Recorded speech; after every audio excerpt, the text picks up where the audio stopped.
It is episode 500 and something nobody really cares episode of Working Class Bowhunter Podcast.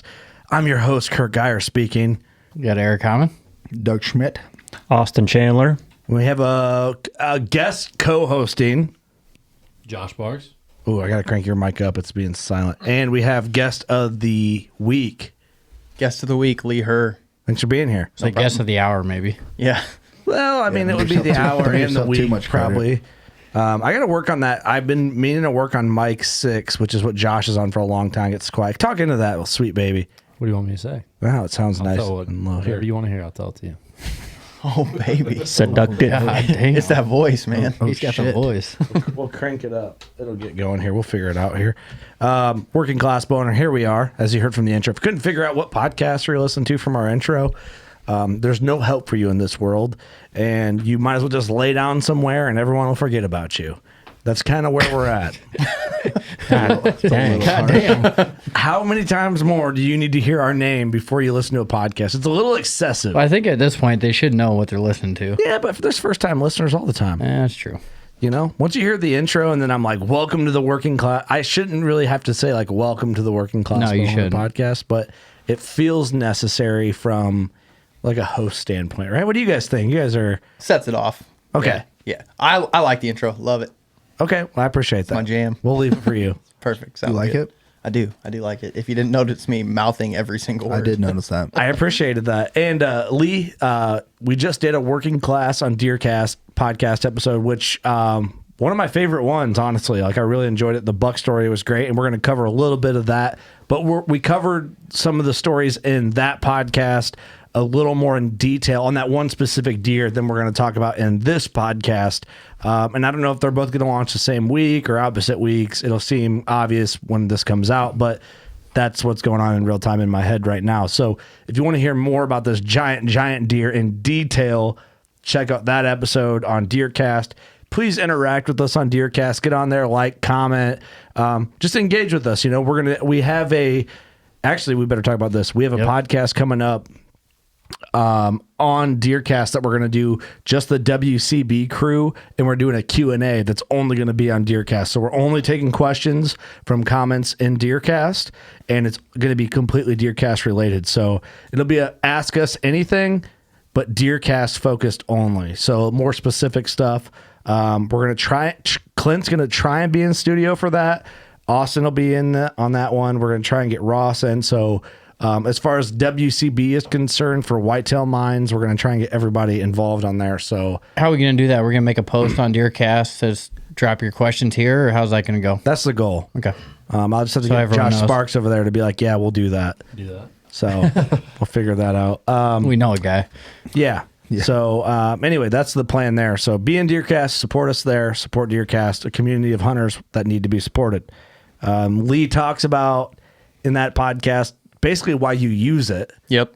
because you're a guy that's very like everything in your life is deer. Yeah, absolutely. Family, deer, and work, basically. Yeah. And so you'll find that out in that episode. But so you're the guest of the hour. How did you get involved in hunting in general? Like, you've been doing it your whole life, or how did it all like roll in? Yeah, so I'm from East Central Iowa, the Amana Colonies. Growing up, I mean, it's in my family. My dad did it. I'm German, so we call him Opa. My Opa did it. My dad he's been a mature big deer killer my whole life. And it kind of started with him, you know, getting me interested, just like every father and son duo, you know? Yeah. But when I got to the point where it was like, you know, I was starting to bow hunt and that kind of stuff, you know, 13, 14-year-old, basically my dad said, go for it. Figure it out on your own. Yeah. My Opa didn't bow hunt. He was just a shotgun hunter. I still do the party hunting shotgun thing for the camaraderie. So it's like a traditional type thing. Yeah. And I get that aspect of it. Yep. And so I know the timbers that we hunt really well. And I'm one of the only young guns that walk, you know, so I walk every drive. So it's more or less just exercise. You're the dog. Yeah. It's exercise for me. But my dad, he basically, you know, when I was 13, 14, that age, he would say I would hunt this area, but he said, go figure it out. Figure out how to kill a big deer. That's cool. Yeah. Death by fire, basically. That's a better way to do it, I think. and, you know, the gamble is it's like you could have been like, nah, not for me. So I've got a couple friends whose dad was a killer, and they were more or less trigger men, as kids. Their dad set everything up, got everything ready, all throughout their life basically, and they pulled the trigger. So you think that hindered them now? yeah, because as deer now hunters? one of them doesn't hunt at all. He'll hang around us a little bit, but he does not go hunt, and one of them pretty much only hunts shotgun season, and that's it. Interesting, because on episode 500 we talked about raising kids and hunting, and like to start them on a crossbow and what age to start them at. Did you hear that episode? Yeah, I listened to that. And What's your thoughts on that whole deal? So my input on that is, I started shotgun hunting Josh is smirking over there. because Ready to hear what he has to say. when Iowa changed to any age a youth hunter can go after I was already the age to be able to go. It was 12 years old when I started, That's how but it you was could for me hunt also. any other season if you were younger. So I started when I was 10. And hunting, you're taking a life. Like it's a big deal. It's heavy. It's heavy. So to me, I'm all about getting kids in it, and we talked on the last podcast about my big deer and how I had a couple kids come with for the recovery and that kind of stuff. And getting them involved younger, I think is good. I went to sit with my dad, when I was 4 or 5 years old. We'd go sit in the box blind, like a bless you, Doug. well, Thank you. not a box, like a makeshift box blind, Yeah.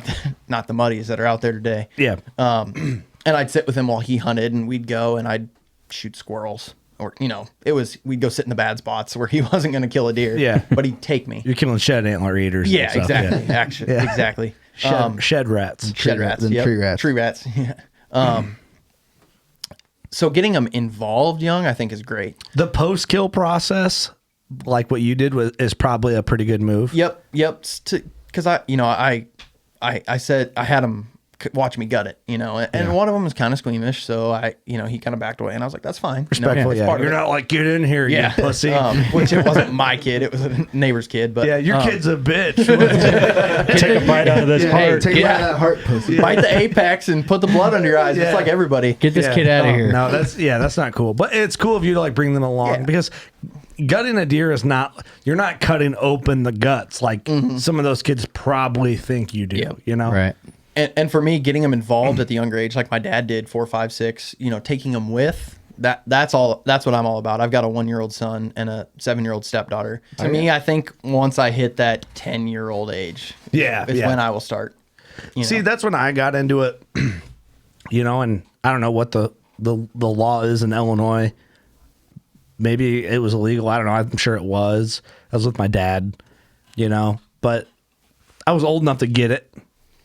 But I think like guys, I see guys pushing, and we talked about this on 500, pushing the limit at like 5, 6. Yeah, It's like, damn, man, I am just too nervous that I will ruin it for them. you can't. I think you can easier than guys that are getting into it. It's a touchy subject. It's touchy. It's a touchy subject. It's very touchy. Well, because- and I think every kid's wired different too. I Yeah, mean, there's a lot of 5 and 6 year olds that are 8 up. They want to go out there and experience it, and that's great. But like my son Cody, he's 6.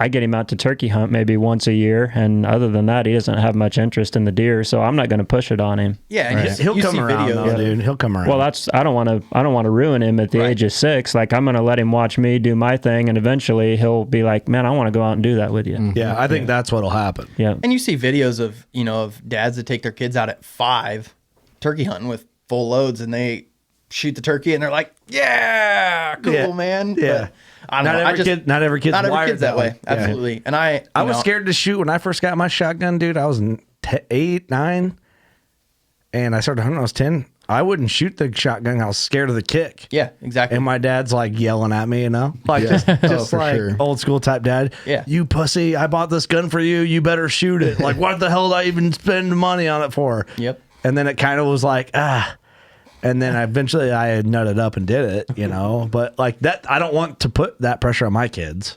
Yeah, But absolutely. it's different now. I mean, maybe we should. Maybe that's like part of keeping men. Yeah. You know what I mean? But there is a fine line between a man and a child, though. There's a There fine is. line. Very There fine is. line. You're a you child know? when you're 8 years old. And I think, You're a child when you're 12 years old. yeah, when I was 10, to me, that was the point where it was like, that's why I'm going to do 10 years old. you know? That's fair. Because I want him to be able to take the kick of a gun. They're big enough. They're big enough. Smart enough. They're at the point in their life where they understand that they're taking a life. I mean, yeah, they're still young, but to me, it means more to a 10-year-old than it does a 5-year-old. You can have more intellectual conversation with them. Not that you can't with someone younger, but we all know what I'm saying. They understand more what's going on. Yeah, and like we talked about in the last podcast, I cried like a bitch, you know? So yeah, well, you didn't though. I mean, it means something. It means something, you know. There's a lot of weight there. There's emotion there. There's time invested. There, you know, you care about what you're doing. It's not, you know, our podcast is weird because we cuss and we say things and we're sarcastic and we're a little.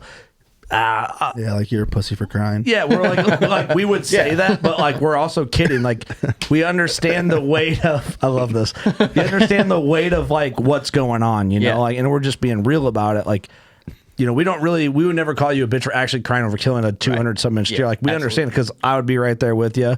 When I killed my creepy is 155-inch 8-pointer with some kickers. Yep. I sat next to him for 20 minutes and cried, not like a bitch for the record, but like a man. You weren't. But you sobbing, shed a tear. Yeah, I I held him back, man, dude. I didn't know. I like, you know, I showed my appreciation. Who's You know, looking? like, it was, it was. I'm out Some in the squirrels woods. Like laugh. some crossbow hunter's about to put a bolt in. Some squirrels laughing at you. Yeah. Yeah, he's like, man, fuck him. I would ate them antlers so fast. But we all understand that type of weight and the emotion. And I think at 10 years old, if they grow up in the culture, which I did not, it was kind of like we adopted it into our lives. I guess that's a major factor to consider. Yeah. As you're getting into it. But even like what you do with like Isla, you know, when you bring the deer home in the back of the Ranger or whatever, you go out there and she sees the deer and everything. That's what I did growing up. You know, Dad bring that's the culture. Right. They bring a pile of deer home, you know, and you go over there and poke them in the eyeballs and do all this weird shit, you know. But it's like you're it's curious, just, 'cause it's you're just right. It was just getting us into that lifestyle of hunting, you know. Yeah, poke him in the eyeball. I mean, that's just kid curiosity. What's his tongue doing sticking out? Poking it. Yeah, I mean, you know, that's stuff that I don't consider because I didn't grow up. I mean, my uncles hunted and stuff, but I didn't grow up in that culture, seeing dead deer in the back of trucks, in the back of side-by-sides, and, you know, and that's stuff that my kids will grow up with. Like, you know, I'll have pictures of Clyde and he's 2 months old with a big buck, you know, and that's stuff I didn't have. But anyway, like, we got off on that tangent. I just want to get your take. Yeah, absolutely. You know, and I think that's one thing that, like, you know, even me starting at 10 years old, to me, once I hit that 18, 19, 20-year-old range, it started meaning even more to me than it did. Yeah. Because, you know, now when I shoot a deer, it's almost like, man, I just killed something. Yeah. You know, and when I was 10 to 18, it was like, yeah, I killed something, you know? Yeah. But now it's like, it's internal. You feel it's it just different. Yeah. Yeah, you feel it You know, it's I almost like even feel remorse. like there's a fine line between shooting one with a gun and a bow. Like with a bow, it means so much more to you. Absolutely. In my opinion, it's a little more personal in a way. Like, Yeah, it's for more, sure. You're more intimate. You're closer to Intimate. that animal. You get to see their reaction to the shot. It's just, it does. It means a little more. intimate, I think, is the key term there. And is an old Fred Bear quote where a gun hunter's hunt ends, a bow hunter's hunt begins. Yep. Because you know, a lot of times with a rifle, especially in, you know, you can't rifle hunt in Illinois, but like muzzleloader and Midwest and some of that, you know, really anywhere. You see a deer a lot of times sub 300 yards with a rifle, you can shoot it, given a lot of different variables. The bow hunt, you're like, okay, we see him. We're this good night already. Now we got to get him here. Now we got to get him here. Yep. So I get that quote. Intimate is probably the number one term with that. So yeah, I mean, that's the fun thing about the conversation with different people is like seeing how they observe things and appreciate different things and different animals and hunts and are passionate about things and all that. So I just want to get your take on the having kids yourself. So Good conversation though. yeah, I love it. I love that deep type conversation. It's just how you tap into it to get there. Right. And some podcasts we get into it, some podcasts you can't. Yeah. That's one thing that I'm super passionate about because, like I said on the last podcast, hunters realistically are in today's society are a dying breed. You think so? Well, kind of. Overall general population, yes. Yeah. You know, when you're talking whole United States wide, Yes. See, I feel like I'm losing touch of that. Just being completely transparent on here. I feel like we're gonna get deeper and deeper on this podcast. I like it, but I feel like I don't feel that way because everyone around me is a hunter. Yeah. Like we've surrounded ourselves with hunting. we've designed our lives around this hunting culture, Right. That I feel that we're so into it that I don't see that. But I think you're right. I'm not saying I don't think that you're wrong. I don't. Right. But I don't think about that enough because I don't feel it enough. And I don't know that. You know what I mean? I don't know that necessarily it's. I don't know if a dying breed was the correct term to use. Have you called Matt Ranella and talked to him about this? No. You should have talked to him for coming on here. Josh is Do your moving up. research. Josh is leaving. He's getting out of here. Just listening. He's just here smiling with a beer. But it's no doubt the perception of it is way different than it was 20 years ago. You know? Yeah, yeah. Less accepted in You the think world. that? Yeah, I mean, I think it's less accessible too. less, God damn it! less what is going on with accessible. your mic, Josh? Just a piece of shit. We need to get a new cord for that. I know. I think it's the cord. Talk into that baby. What do you want me to say? See that's Oh no, you shut it off. now do it. Hello. We've had issues with that since Whitetail Adrenaline. Why'd you send me here? I'm sorry, man. You want to share a mic with me? You said you weren't going to say anything Yeah, anyway. because you don't say shit. You just, I think when you talk, you just got to get on that mic heavy. I'm here. There you go. Whoa. There it is. Cuff it. You know. Okay. Yeah. Cup and cough. Cup them. But you feel like it's less accepted now. I do, man. Yeah, I mean, just in a general population, you know, you look at the world, and I think, you know, like we were having conversations out there, the world's way different than it was 20 years ago. it is.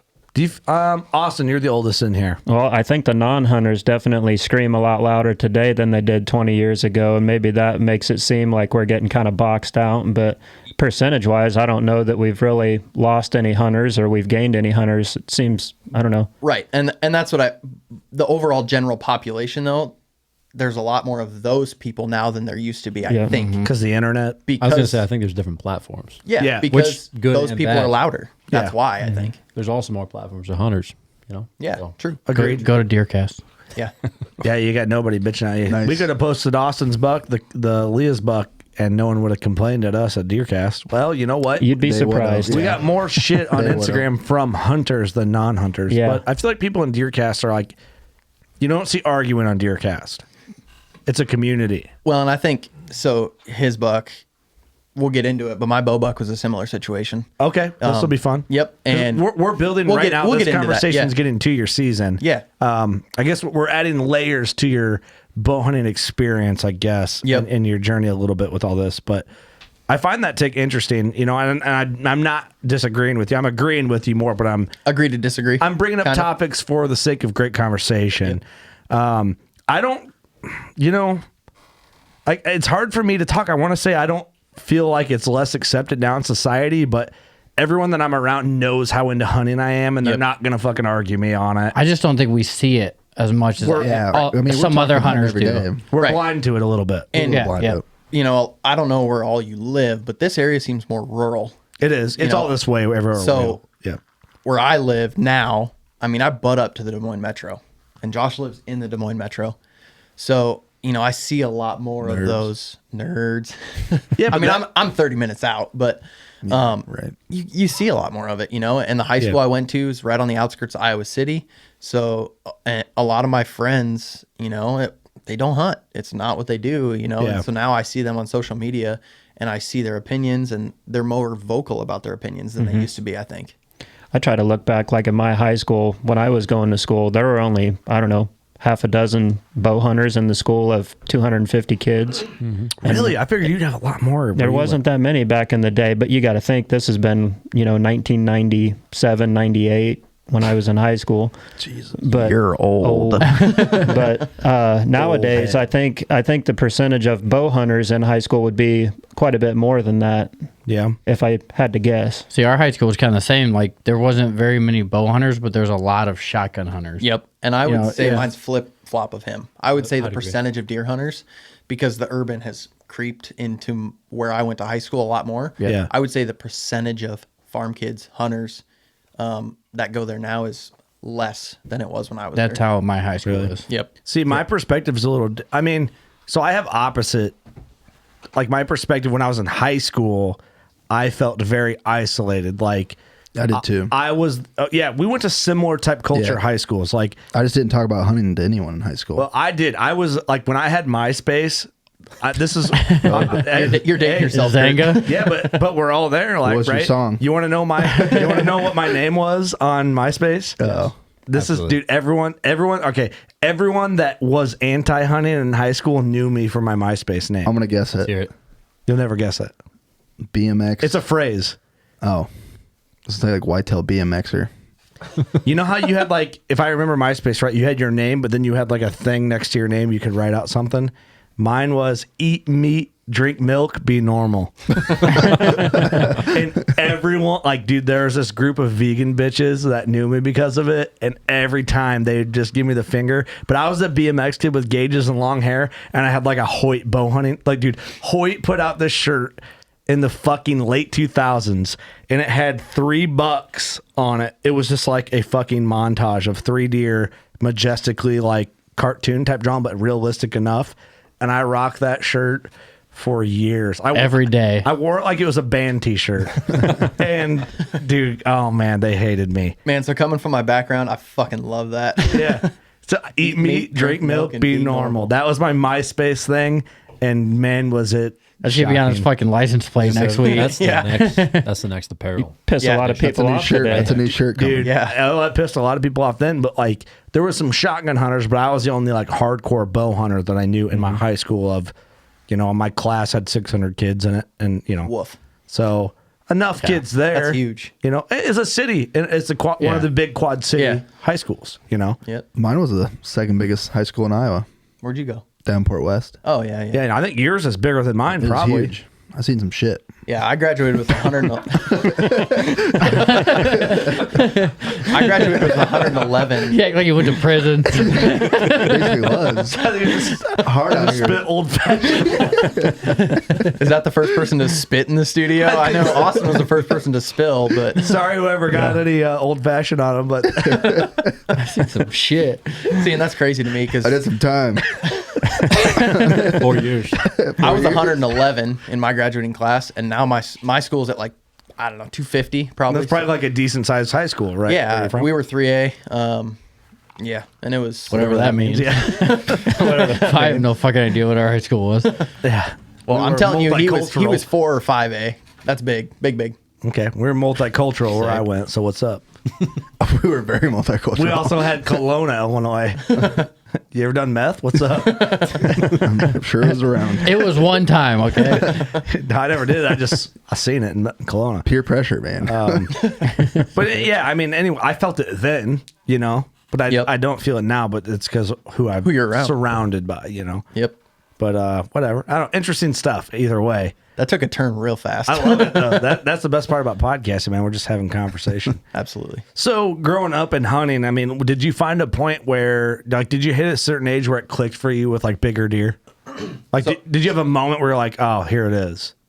So my whole life, my dad's You're killed still some. shooting dinks though. Yeah, all right, get out of here. My dad's killed some big shit. Yeah. We were sitting at home, at their house a couple weekends ago, just plinking around, having fun, like scoring deer and like doing averages. My dad's hunted since the early '90s, and I don't know what he's got. He's really picky. He's got like 11 bucks on the wall, and his average is like 156 inches. Wow, it's impressive. So my whole life, that's all I was around. I have two other guys other than my dad that were like mentors in my whitetail world, and both of them are big deer killers too. Both my sisters are big deer killers. Really? It's just what I was around. My sister's only shotgun hunt. Are they single? Because Doug's looking. Do not let up? Doug. Never Not in for any way, Doug. shape, or form would that happen. Even if they are, no, they're not, Doug. Yeah. So my oldest sister. Well, this podcast is over. Shout out to a listener. Doug leaves, goes to his sister's house. No. Click. Are they single? No, neither of them is. Okay. Sorry, Doug. Sorry, man. That mustache is too dirty for my sisters. You just told me killing all the big bucks. Yeah. So my one sister's really picky. Yeah. Because in Hear that, Doug? On guys or on deer, bucks? deer. On mustaches. Well, they really they both are, and my whole family is. My one sister's killed like 4 deer. And she's got a 155 average, I think is what it was. Wow. And she's killed, all 4 of them have been really good deer. My other sister's only killed 2, and her average is like 178. She has a 184 incher and a 158 incher or something like that. That's the one you need to latch on to, Doug. No. We should have talked more in college. Yeah. And then right now I've got 12 on the wall. And so like getting back to my whole life, it's been big deer. That's What's it. your average? Like 120? My average right now with all 12 that I have on the wall is 157. That's impressive. Yeah. My average is probably in the high 140s. Yep. Mine's like 27. It just What's your average, Austin? I don't know. I just added up, actually, kind of unrelated. The guys that we met in Illinois that do like the scan of the racks, they're going to come out, and they had to have me count all the racks to give me a quote. Oh, you called them up? Yeah, well, actually, he reached out to me. But Yeah, that's right. 23 racks is what I have upstairs, and then I think I've got 3 or 4 in the garage. So that's all I know. I don't know what an average would be, but I think I've got 26 or 27 whitetails that I've killed. You got to be high 50s average. I mean, I've got 3 that are like 120-ish, and everything else is 40s plus. Yep. So Yeah. Yeah, if you seen his place, you'd shit yourself. Yeah. Well, I mean, you guys sound like on the ball. I mean, some of those that's impressive. we're talking about averages. Big averages. Let's throw Ross's averages in there. Yeah. Oh, boy. I don't even want to go there. Ross doesn't kill a ton, but what he kills is always quality. Yeah. Yeah. Three 200 plusers helps bring the average up. He's pretty got to be quick. 180s average. He's got some Yeah. 170s. I would say that's 96 hurts 70s, 80s. Yeah. That 196er. The 96 might hurt a hurt. little bit. That's gonna hurt. That's gonna dent the system. Yeah, but it's like, do you, Oh, that guy? do you count? Don't worry about that guy. Do you count the bucks when you were 11, 12, 13, 14? you I'm know? counting everything. Every deer for Yeah. me. That's every deer, 12 of them. Up until I was about 17 is going to hurt my average pretty bad. But circling back bit. to your question about, the one deer that truly, was the switch flipper for me, it would have been not this past season where I killed the 2, but the season before. That recent. Yeah. So that's when I truly I always just hunted before that, and I ran cameras and that kind of stuff, and I hunted in the area that there were big deer. But the first big deer that walked by me, in my early bow hunting career, and you guys talk about this all the time, maturing as a bow hunter, you start with those 40s, 30s or 40s deer, you go to those 50s or 60s deer. My first one where it was like, that's the deer I'm killing, and that's the only deer I'm killing, and I'm going to figure out how to kill him, was 2020 season. And it was a 10-pointer that was 166 and 7/8. It's a slammer, dude. And I killed him. That's a buck I shot last year. Beautiful. Exactly. And he was a really pretty 10. He would have been he had a broken brow tine. He'd have been over 170 if his brow tine was there. It's a slammer. But that was the first one that it was like, that was the flip switch for me, where it was like figuring out a certain deer and figuring out big, mature deer. Yeah. Like I said, my whole life, it's always been I'm going to kill a good deer, but I didn't care which good deer it was. Yeah. Right. But I don't feel like you're giving yourself enough credit. I feel you probably stair step to the point to a certain level. Yeah, you're still killing the big deer, though. Like, you're still killing right. I feel I don't feel like you're giving yourself enough credit, but I get what you're saying. So my first You deer, answered my question. right. You turn that dimmer on halfway. You just didn't flip her all the way up yet. My first ever buck I killed when I was 10 was he had a broken right brow tine. Had he had that brow tine, he'd have been upper 60s. He was 159, a 10-pointer with a missing brow. So, and like I said, it's just in my blood. Big deer's in my blood. Yeah. It's everybody I've ever been surrounded by is big deer. And that helps. Yeah. Also helps you live in Iowa. And New Hampshire, I'm sorry. Yeah, New Hampshire. Yes. Actually, my smallest deer I've ever killed was last year. It was late muzzleloader season. Not long after I had the misfire on the buck that we were talking about out there, I misfired on like a mid-50s 8-pointer. It was the last day of the season, and my stepdaughter said, as I was walking out, she goes, "I really want you to kill a buck tonight." And I was like, "Oh man, well." Put that pressure on Here me. we go. But we're talking about maturing as a hunter too, though. That's a sign of maturing as a hunter. Absolutely. For sure. Yeah. And I made a Facebook post after I killed that deer. It's the only deer I have in the 130s. Everything else is 143 or 142 or above. Yeah.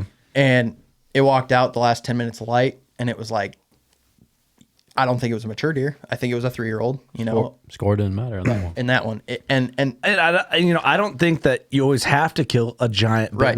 buck mature deer. Like, dude, this second buck I killed last year is like a 123.8, and the hunt got me excited. Exactly. And I was like, wax this buck, and I'm like, oh fuck, I don't really know what that deer was. But, oops. And I would say that buck, it's a very close run with this buck now. Yeah. But that buck at that point meant more to me than any of the big deer I've ever killed. That's one of them deers that you're never gonna forget the story. Right, because I got to take her with me on the track job, Yep. and she got to come with me. That buck, you know, I might say that this one edged up because the whole story. Yeah, oh yeah. And you know how figuring him out, and you know there wasn't much to figure him out. And I he's over suppose, 200, but, and yeah, he's a big giant. He's a once in many lifetimes deer. Yes. But I still think even that hunt it's a real close run between these two hunts. Yeah. Well, I get that, man. Like, every hunt has its own dynamic and its own meaning behind it. And it's like, if people want to judge it off that, of what they see as far as a score or number is concerned, then they're overlooking the weight of a certain situation on your hunt, not their hunt, your hunt. Right. And that shooting that deer, like I said, to me, I've always been a mature big deer killer. So, and when it walked out, there was no question. Mm-hmm. I was going to kill that deer. Yeah. Right. For that reason. You knew right away. Because I knew that it would mean something. Yeah. You know? For sure. But I get that. So let's talk, man, about your season, because we talked about this big buck, which we're going to touch on a little bit again on this episode. But let's talk about the season, because Josh has been telling me how big of a killer you are, and he says you're a great dude, and we want you to prove it. I'm kidding. So you want me to prove the great dude part or the killer so dude far I've been part? disappointed. I think Brandon's a way better dude. Yeah, Brandon's Shout out a to good Brandon. Hey, shout out to Brandon, man. Brandon's a way better dude. I think, Doug's our character judger here at Working Class Bowhunter. Bad vibes. Yeah. And he's seen some shit. I was judging character back in high school, son. Dude, that killed me for some reason. I was Doug doesn't say the whole thing for an hour, and he just says, "I seen some shit." Take a drink. like Doug was in Nam. Right? I was like stared at I've seen some shit. So let's talk about your season, because I heard, like, and we can talk outside of whitetails too. Yeah. So I had a kid. My son was born April 10th, 2021. Congratulations. Thank you. And also, oops. I'm just kidding. It wasn't during hunting season. Kids are so fun, dude. Yeah, you planned it right. Yeah. So My daughter was born May 3rd, so I'm like in that spring kid, like turkey season, 6th. babes. Yep. Nice. Let's go. There it is. So I put in for an elk draw in Wyoming with one of my buddies. And it's a cool story because it's an elk, but it was a gun hunt and, really a hard hunt because of, Wyoming. Yeah. Yeah. And it was Say no not a more. very sought after area. Long story short, the hunt, it was really the actual hunt, but the whole hunt was not very cool. Like the whole week we were there, I'm not going to say it wasn't cool because it was my first time hunting out west, but it wasn't too crazy. But the actual hunt where I killed him was pretty cool. He was about 1,800 yards away, and it was him and 4 cows. And he was, let's see when we were there. We were there the end of September, beginning of October. Mm-hmm. He was messing with those cows, and they wanted nothing to do with it, Yeah. So my buddy that I went with, he's actually my taxidermist. Good relationship to have. Absolutely. So when he walked out with them 4 cows, I looked at him. He's been out there a couple times. It was my first time out. I looked at him. I said, "What are the odds that I kill that elk?" Because it was, we were taking turns. And he said, "Depends how big the horseshoe in your ass is." And You should have been like, well, my ass hurts. Hey, it was up your ass, My ass is throbbing. so he My like, beehole hurts. My bot file hurts. hey man, Junk Bro had a beehole, man. Hey, respect the beehole. I respect the beehole. Everyone's got one. But Sorry about that. no, you're good. So he was Praise with the 4 beehole. cows, and he went to push 2 of them around. Well, it might have been 3 cows and a calf. Mm-hmm. I don't really know too much about elk hunting, a cow. Yeah, it's a cow. It doesn't have antlers. You can tell. So Just shitting on him the whole time. Get out of here. Get out of here. You know I was your favorite bartender in college. Just shut up worst. and let it The loose. bartender never The came. worst bartender at Iowa State. Because no, I was a door guy, Hey, man. I wouldn't let we're you gonna through. talk about that at the end because there's some funny shit apparently. No, Yes. maybe. We'll get to that. Anyways, we'll get there. You got something in your ass and you're trying to kill an elk. Yeah. So, so the elk like That's what's going messes on. with the 2 cows and 2 of the 4, and they're like, mm-mm, and they take off running. Well, then he goes to the other 2, and one of those cows donkey kicks him. And I look at my buddy and I said, "Did the odds get better?" And he said, "Horseshoe's getting a little bit bigger." And I can't elk call to save my life. My buddy, my taxidermist can. Yeah. Yeah. And he calls at him, and he's like 1,800 yards, and halfway back at like 900, there's a trail that the elk would take up and down out of this bowl. And he starts coming our way after he calls, and I'm like, this is gonna freaking happen, man. You're like, huh? When he turns and comes at us, because I was like, he's far enough away, he ain't gonna hear us, Yeah. so, but he mewed, cow call. I don't even know what it's called. Through the tube, make it a little louder, and he starts coming our way, and I'm like, this is gonna freaking happen, man. And he gets to like 1,000 yards, just right before that trail that cuts down, and he holds up. So there was 3 of us out there, and one of us jumped behind a decoy, and there's like a little cut close to where we're at. He jumps in that cut and like walks up to where he can see the decoy, and the bull's standing there looking at us, and kind of just him or haw, not sure what he's gonna do. Well, at that point, he backed down with the cow decoy into the cut, kind of where he was going out of sight of the bull. And when that happened, that bull picked his head up and he trotted all the way to us for 1,000 yards, jumped the fence, and came to, 80 yards, and I shot him at 80 yards with the rifle. No shit. Yep. Did he drop or what happened? No, so actually I was mind blown because, whitetail, you shoot him, with a gun and he's dead. If you hit him well enough, he's dead. My shot was, he was quartering to me a little bit, hit him right in the shoulder. I was shooting a 7mm, and we ended up, between me and my buddy, we put four holes in him, and he still made it like 250 yards. Wow. 2 of the holes were in the heart, and 2 of them were in the lungs, and he still made it like 250 yards. Jeez. That's impressive, They are man. tough animals, man. Big animal like that. Yeah, and I'm a huge bow hunter, just like all you guys. I took my bow with us, even though we were going to be there during rifle season, because you can use both. And I wish I'd have had it with me, because he would have came to 30 yards. Oh, yeah. And I could have shot him. Yeah, but- he was coming, but at the same time, he was a 6x6. He's headed straight for us, boys. Yeah. On South Park. You ever seen that? No, It's coming right for us. you and Josh would get that. Yeah. But I'm not an official scorer, especially on elk. It's the only elk I've ever scored, but I had him at 309. Yeah, if you can measure deer, you can figure out. Yeah, it's pretty much the same. Yeah. I looked up. It's the a big measurements, or a big bull, man. Yeah, man, and it was. I was. Did I you mount wanted him? to Shoulder mount him? Yeah, he's. I got some pictures here, man. Yeah, you gotta show me. Yeah, but my goal was the 250 mark. Oh So, yeah, for sure. Yeah, but I mean, I almost shot a spike by fork on the first day. Just 'cause, yeah. because it was like, man, I'm elk hunting. This is sweet. But Were your buddies pissed? Like not pissed, but No. were they like, you mother? no, my one buddy's been out there a couple times, and basically it was like, it's your turn, and because I told him I was like, Have they killed bulls out there before? the one had, and my taxidermist has too, but nothing big. Yeah. Nothing like what you shot, or Well, yeah, Yeah. nothing like what I've shot. oh, I got you. My taxidermist shot one with a bow, and it was a nice bull for what it is. I said, I don't know much about him. I know mine's looks freaking cool and is going to be as cool on the wall, man. That's all I know. Yeah. But 250 was like my mark, and well exceeded that. Super Yeah. dark chocolate antlers. Yeah, 60 inches. I'll take it. Yeah, and I think my favorite part about him is he's got this structurally. This is my You favorite got part. pull a picture up of him. Yeah, on the end of his beam. I shut my phone off again.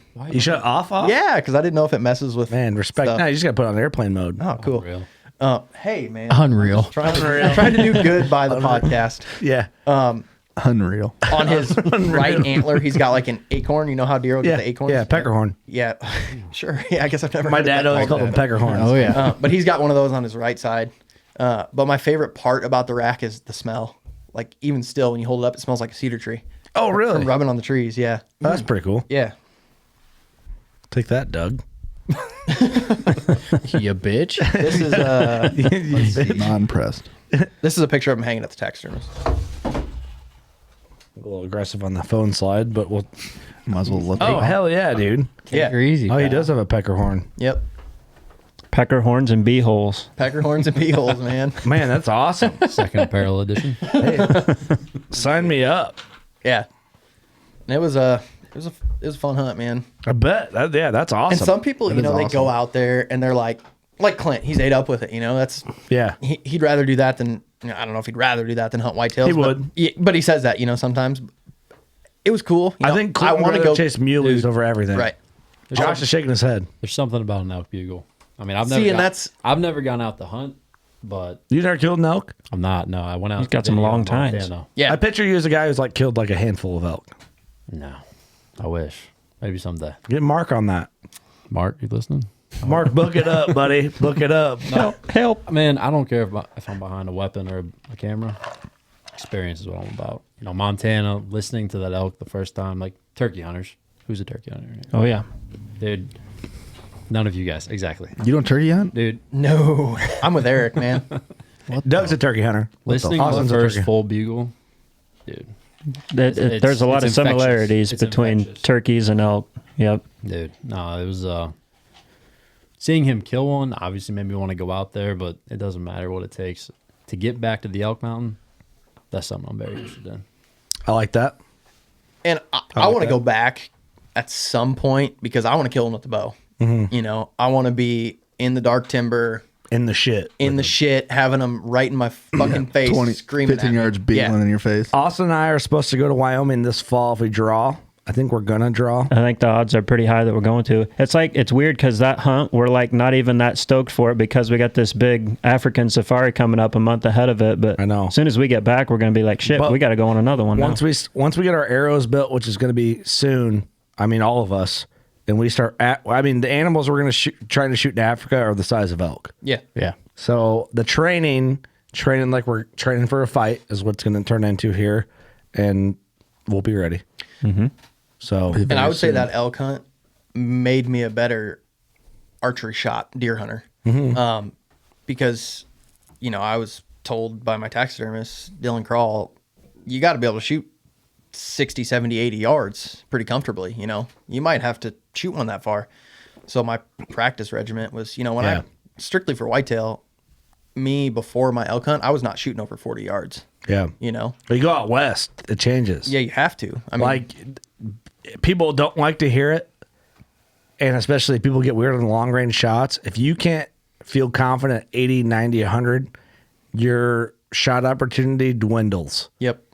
In real time, on non-outfitted hunts, especially on public ground, which is most of the land out there. It's vast. If you want to kill an antelope and you can't shoot 85 yards accurately, I haven't had an antelope closer than 50 ever. Yep. with Your a odds bow. go downhill. Yeah, quickly. if you're gonna go antelope hunting on public, a point that doesn't or a unit doesn't cost 4 points to go on, like an over the counter, like hey, we'll just draw. You better be able to shoot 90 yards and feel good about it. That's the reality of it. There we are. There it is. Nice. So you go from that elk hunt. That's September. I killed him October 4th. Oh, October. Okay, yeah, October 4th. Rifle starts October 1st in the unit we were in. So you're like giving all your buddies a middle finger. You're heading back to Iowa. Yeah. Yep. Season's already open. You just Yep. had a hell of a season, yeah. And it was like, there was pretty good, I had a pretty good pattern on a deer coming into October. So I was super nervous about being gone, you know, because that's what I was going to say. You know, even though I went and killed that elk and I was out there, Dylan calls me a deer queer because Okay. I would rather hunt whitetails even after being out there. Granted, it wasn't in the shit like you say, but No, but I get it though. yeah, it's what I was bred on, you know. Deer It's what I queer. grew up. Deer queer. Yeah. Queer for deer is what I called Casey. She's our lesbian friend, so we Yep. have like a token gay. I probably can't say that either, can I? Yeah, it is what it is. I'm bad at that stuff. Like said it. I have no political career. Yeah. Queer for deer. But I like that. I mean, that's fair though. Yeah, so I'm queer for deer. damn straight, buddy. You know what's up? Power to you. So is everybody else in here? Yeah, don't act like you're not. Yeah. Doug? So going into my deer season. Didn't say I wasn't. Just not gonna talk Just about never it. said it. Before you get into your deer season, you better start with the shed. You got. I know it was on the other podcast, but you gotta. Oh, you yeah, gotta yeah, set yeah. it up. You gotta set it up. So Hey, Lee's talking, all right? yeah, I talk too much. I'm we telling got you. too- Tell we me got too far ahead. Tell me to slow down and let you guys talk. I like to talk, man. This is a BS session compared to the Deercast episode. Yeah, for sure. So I got permission on the property. Because I'm here. Dude, fuck you, Doug. Man. Hey, you know what, Doug? Kurt, mute him. You know, shut the fuck up, Doug. Take you a can't lap. talk for 10 minutes. How's that? Y'all queer for deer, I'm out. He is the one with the bush light. So Yeah, he's got to buy them. You know. Well, I got a line of Kugels, so A little bit of Liney's. S it. Yellow juicy peach. So the beginning of this whole deal, both my deer this year came off the same property, a 21-acre property not too far from my house. And Pass that shed around, boys. yeah, While we're talking. which one? The first 'Cause one. The first one this we're one. talking about. Nope, the other one's the first one, right? This one? Yeah. I killed this deer first. Yeah, pass that one around. So the same day, I got permission to shed hunt the property. You can go listen to the Deercast episode if you want to hear more of the story, basically. Finer details. Finer details. So I got permission on the property through a long series of events. I went out there and I shed hunted, and I found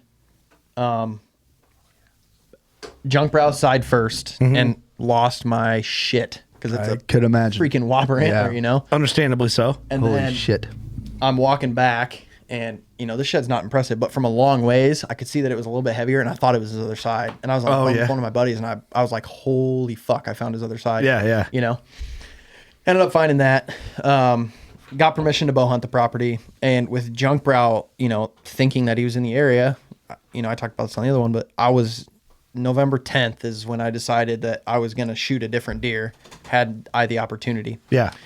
So That November 10th deadline's a great deadline. We talk about that in detail on the other episode. See, Yep. we're promoting back and forth here. I like it. The deadline. Yeah. So starting in the summer, The great dilemma. in the Amana Colonies where I'm from, Which, well, I want to bring up the dilemma again. So Yeah, we will. Don't forget Yep. that. Okay.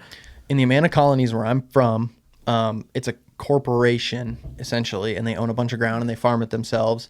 And if you own shares in the company or grew up there and have direct lineage to the original people that settled the ground, you can hunt the ground. Well, you guys are going to shit when you hear this number. It's 29,000 acres. So Jeez. are you telling me you have some lineage in there? I do. Yeah. lot of Okay, acres. okay. So and Josh grew up there too. That's where he cut his teeth hunting too. Both of us. Oh, it did. is? I Yeah. didn't know that. Yeah. But there's 160 people that can hunt it. And it's not managed for deer. It's strictly a farm, 160 people over 30,000 acres. Yeah, it comes down to like 2,000 acres a person. But Wow. that is so timber's like 11,000. Still. It's wild. Yeah, it's wild. Yeah, and it's really hard to Can you go explain anywhere? on that 26,000? Yeah. Yep. I said there's what? It was unwritten boundaries. It what I is. mean? So my three father figures growing up, my dad and the two other father figures, there's an Hold on. yeah. Is this just blowing your mind? I'm going to ask some It's not as good as it sounds. ignorant. I promise. Well, I can see It's that. worse than public ground. I was gonna mention that. This Hand me that might be offensive, but it's only through ignorance, and I don't mean. Is the Amana Colony, is that Mennonite? No. So that German. is a super misunderstanding about the Amana Colonies. We're not Amish. There is not an Amish person. So I'm going to go down a rabbit hole here, but I'm going to explain it since we're talking about it. Yeah. There is a lot of Amish up that way, though. So Kelowna would be the closest Amish, which is 45 minutes. 45 minutes. I drink beer at Kelowna Brewery. Great place. So the Amana Colonies, originally what it was a group of German people who had a different religion than a Catholic or a Methodist or anything like that. And when they were in Germany, they were prosecuted for it. People shunned them out essentially. Yeah. So they came over in early 1800s, basically. Originally, they settled in Buffalo, New York, and then decided they wanted to move away from the more people that were coming in, and they settled on the Iowa River west of Coraville, where I said, Yep. which I guess that was on the last podcast. If you draw a line between Iowa City and Cedar Rapids in Iowa, it's west 15 miles. Okay. They settled there. And originally they settled, which back then when you settled the ground, you owned it. Yeah. 75,000 acres. Wow. Yeah. And it was a big communal living society. So that's why people confuse it with the Amish, because it was like, this person was the horseshoer, the horse guy. This was the schoolhouse. This was, everybody came here to eat. All the families came here to eat. Yeah. East Amana, West Amana, South. Yeah, there's Amana. 7 of them. Dude, it's ridiculous. 7 colonies, really? they still call them. Okay. So, and then in like 1932, they became a corporation, got shares, all that kind of stuff, and sold off 50,000 acres at that point. So that's where they're at, the 27,000 acre mark right now. Okay. Getting a little history lesson in here. Yeah. I didn't know all this. I'm German. Yeah. Can I hunt there? No, Nope. you are not. You can, or you might be German, but you can't hunt there. Sorry, dude. Yeah, bitch. So now there's Look on his face.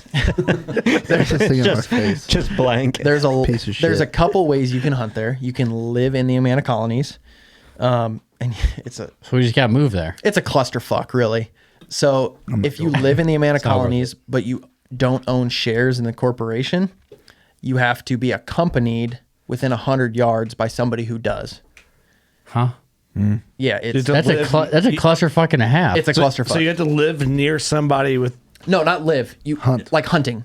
You have to be within 100 yards of somebody while they're hunting. So I had to Like be mine- 100 yards of you. Oh. No, you can't. Long story short, Unless don't you, live there. unless you move there. If you moved there, you Oh, could. yeah. the I'm not- drama is not worth the hunt. No. It's I can imagine. So, for instance, I have the opportunity to hunt 26 to 27,000 acres. I killed both these deer on 21 acres. That is not in the Amana Colonies. Okay. and it used to be freaking phenomenal. All my dad's deer, all my sister's deer, my 2 father figures other than my dad, all their deer, all their kids' deer came off of Amana. Really? Yep. And it used to be really good. They changed some farming practices around, and we used to fly a helicopter to count the deer herd every year. And at one point it was like 2,200 deer on the 27,000 acres. Oof. And now it's like 1,000 because with Less all the than crop half. damage, they made us, what was it? 3, Kill. 4 does. you had to kill 2 does before you could kill a buck. So it's an earn a buck type deal. Yeah. It's also only a single buck. 1 buck. Oh, it was earn a buck. Even though in Iowa we get a gun tag and a bow tag, you can only kill 1 buck on Amana.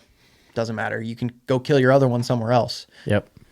But a lot of the 160 people that hunt there don't give a shit about big mature deer. They're just killing deer. I mean, they like killing big deer, and every one of the groups, because of those 160, only like 30 bow hunt, and the rest are Orange Army. Wow. So So even the bow hunting's not worth it?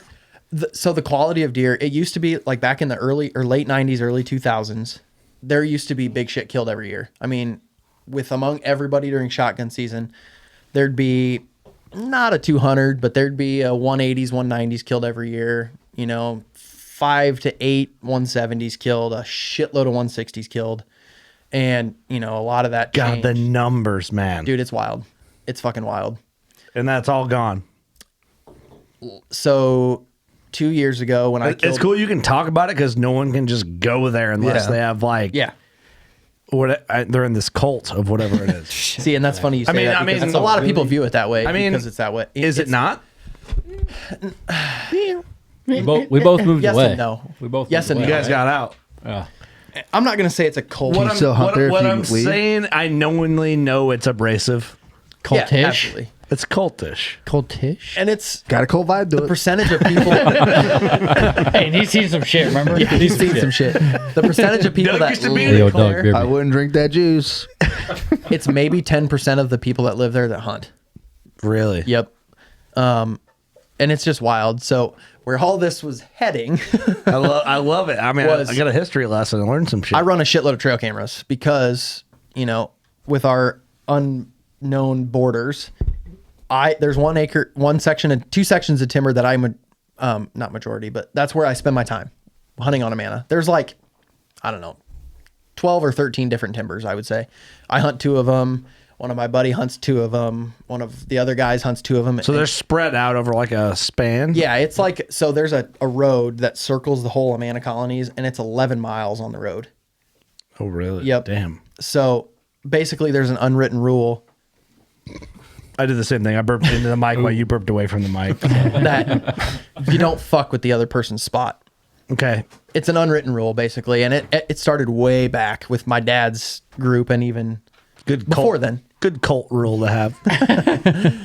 So, I run cameras.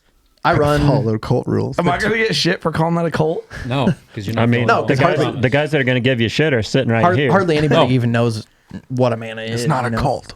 Yeah, you're in it. You would say that. But Hey, don't tell me it's not a cult. You're Open in the your cult. eyes, man. Hey, you're German.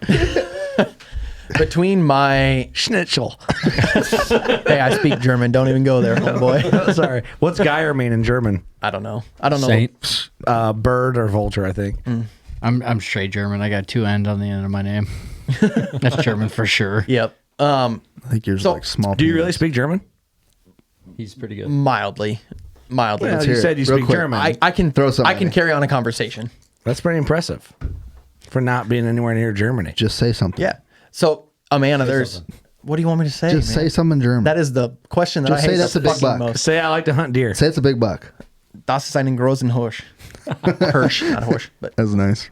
yeah. Yeah, Hey, whatever. hey, I believe it. Yeah, all right. Hey, I think I have like Google Translate or something. So I'm on my gonna go phone. down a hole here that's Hey, nice. that involves speaking German that you guys are gonna love the shit out of. Okay. So my Opa spoke fluent German. My dad, not so much.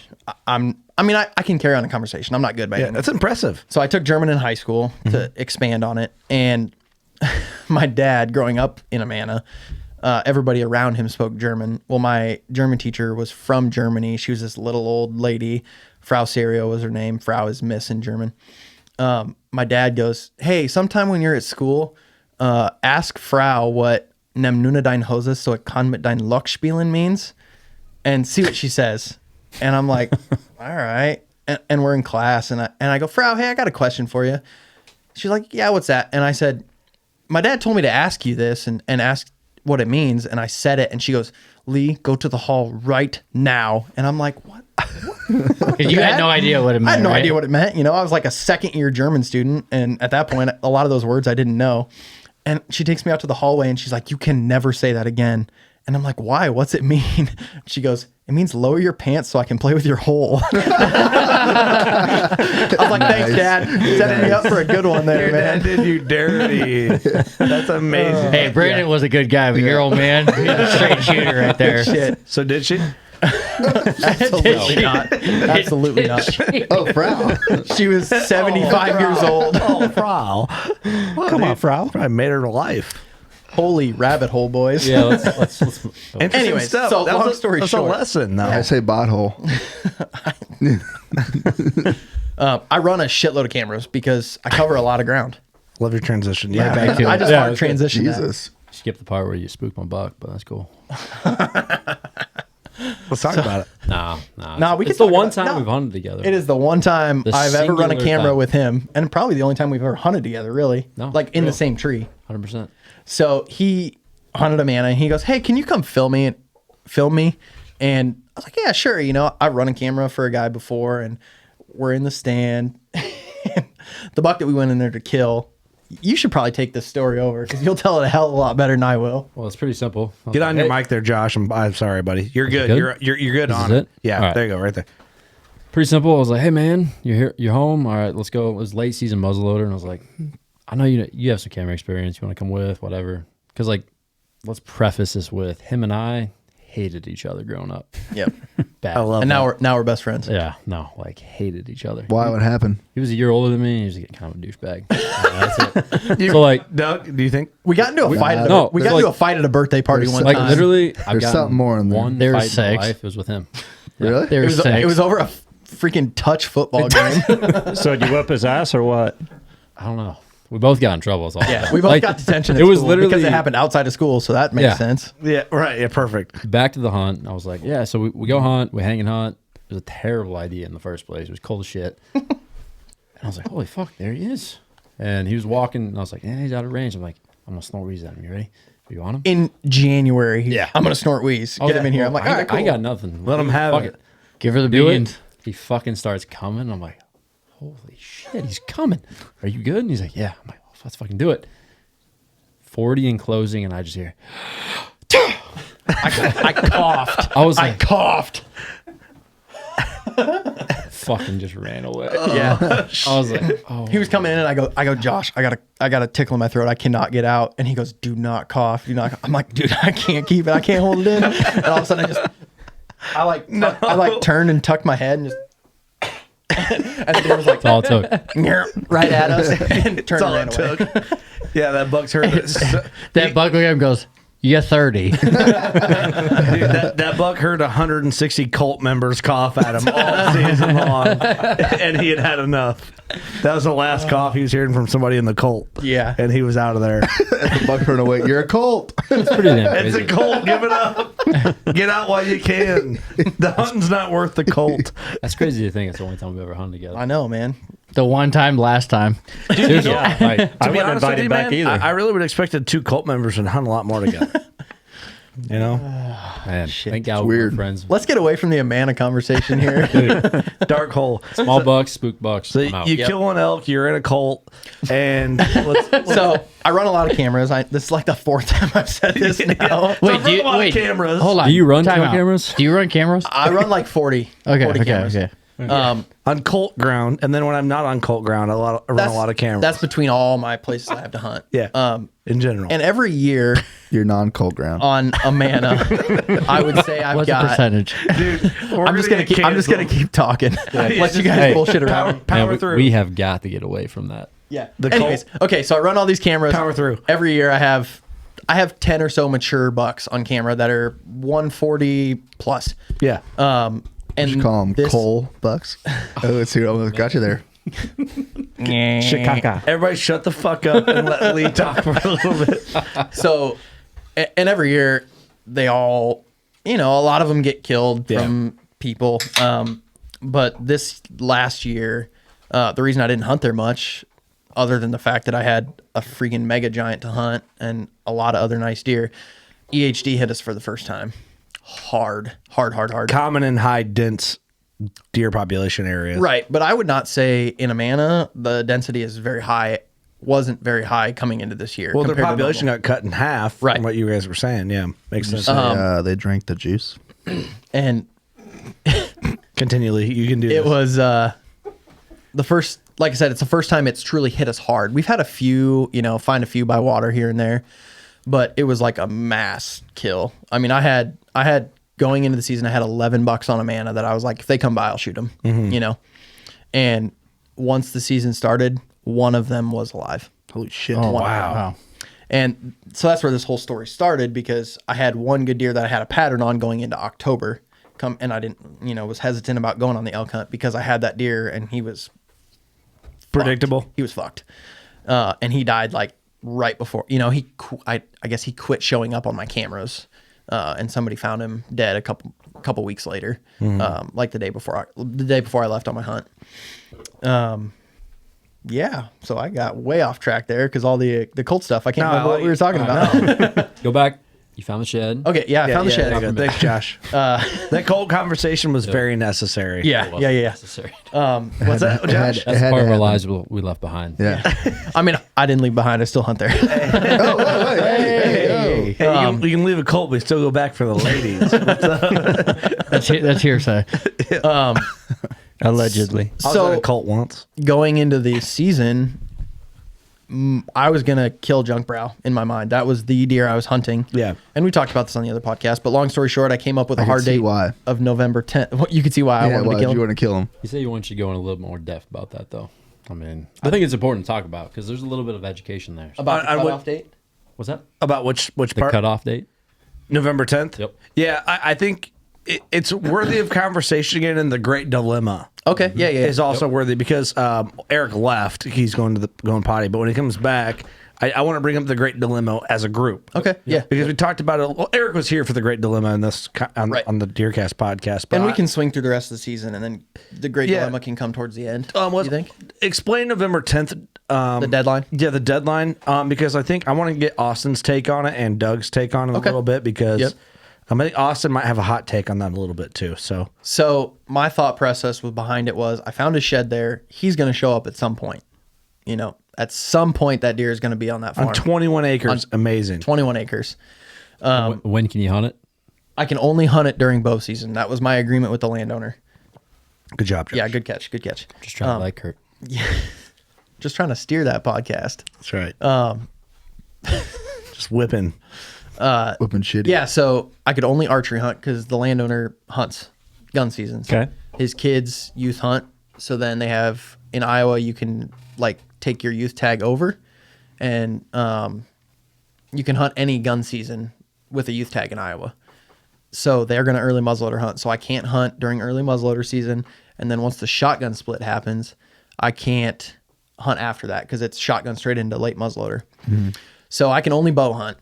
And I wanted to kill junk brow. I mean, I saw him once driving around. I knew he was a world-class deer. And talking with my dad is, like I said, he's a big buck killer. It was, that's the deer you're killing. Don't kill anything else. Don't settle. Like Clint says, don't fucking settle, man.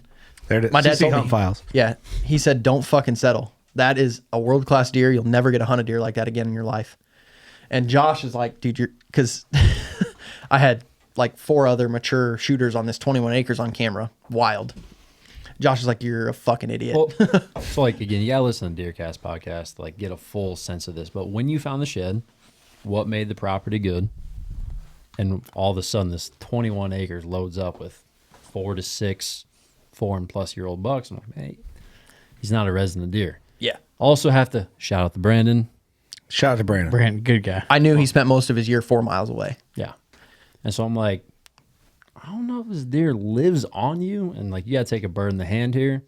And he didn't live on me, but he spent time on me come late season, as we come to find out. And I had 2 other bucks, one that I called the Trashy 8 and one that we just called the Big 10, which is that deer in the corner over there. And both of those were 170+ inch deer. And Josh was like, dude, you're a freaking idiot. You got giants. Like, kill one of them. If one of them comes by, don't not shoot him because you're waiting for that deer to show up. And him and I got into this argument about it. And basically I was like, all right, I'm going to set a date. And I mean, it wasn't that I didn't want him to kill junk brow, but You're being realistic. you know, Yeah. it's just like the information that we have, you're not going to kill him during bow season. I didn't know that, but In the end, Percentage you were kind of right. yeah, you were right. no, Yeah, I wasn't absolutely. right. That's not what it's about. Yeah, It was just- but you're were. giving good advice to a good friend. Yeah, absolutely. Do I want- realistic. Did I want him to kill that deer? Absolutely. Right. You Yeah. know what I mean? But it's like, you have 2 booners on camera. Only so many mature bucks can live in a certain area. Here's what you did, Josh, and I'm standing up for you here.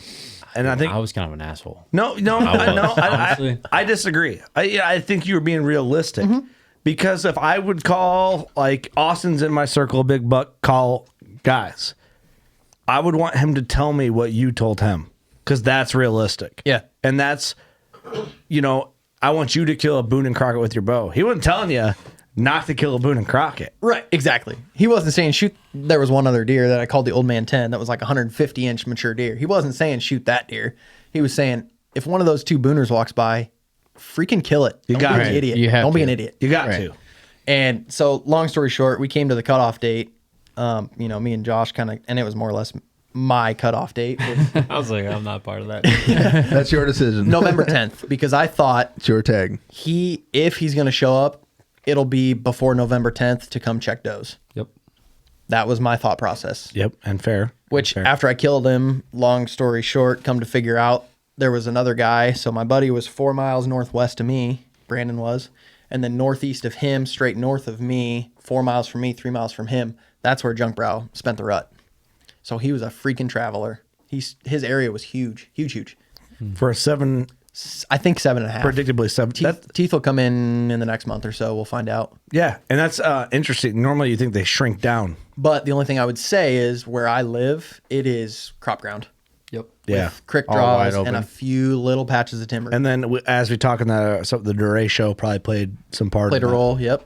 Yeah. So Austin, I guess what I wanted to get his hot take was about this limit of November 10th. Did that layout clear enough for you?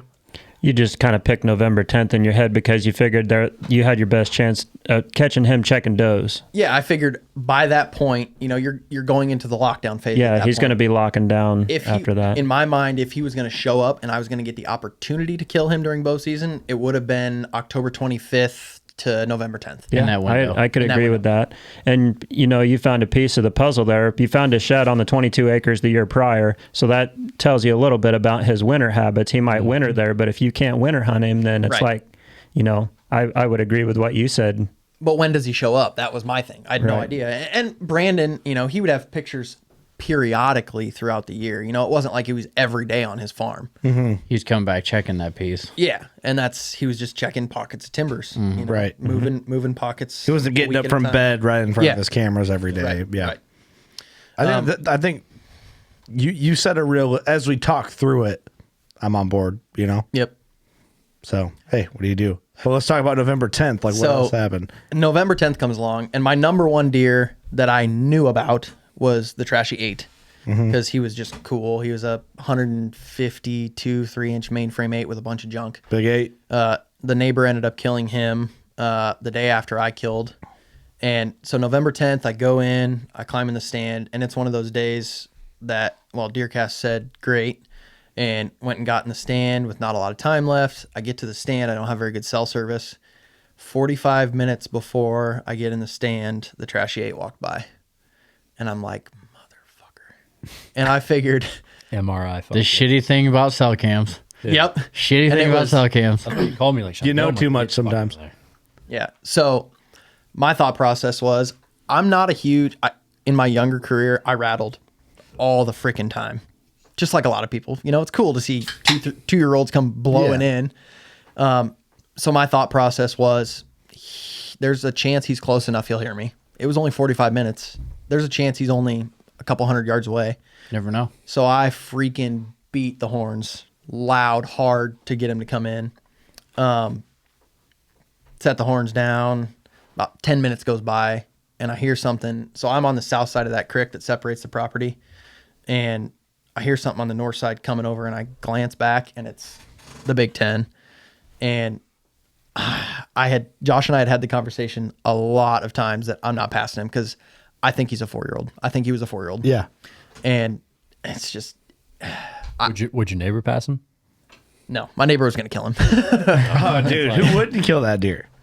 But I thought, he's I thought he was a 4-year-old, so I was like, he blew 40 inches from last year to this year, because I have one of his sheds from that day I found Junk Browse shed, and I thought, man, what if he blows to 180 some inch typical, Can't think about that shit. I know, but Yeah, it's just it's ingrained in me. If you had him on a 160 where he could live, but you're hunting a 22 acre piece with neighbors that are out for him. But kill the motherfucker. I haven't talked about this yet. So the 22 that I hunt and the 19 that the one neighbor hunts butts up to like... These are small pieces. Yeah, but it butts up to 300 to 400 that nobody hunts. Yeah, it's setting in the right spot. Yeah, and it's a funnel. Basically, it's a pinch point. You're essentially hunting 400 acres. You just have to hunt the but same I have to spot hunt every on time. the 20 acres. Yeah. Right. Yep.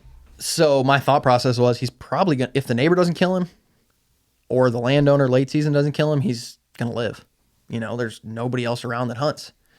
So I was 100% not gonna kill him. I processed my elk meat on November 6th, and I had a picture of him that morning in daylight under my stand, and I was like, oh man, it's a good thing, blah blah blah blah. Josh is stirring. The whole time, Josh, every day, Josh is like, I just remember all these deer. conversations because, I could tell he had this internal, it's like, what do I do? His inner I was cult like, dude, demons tearing him apart. Stop sending it to me. I'm gonna tell you the same answer.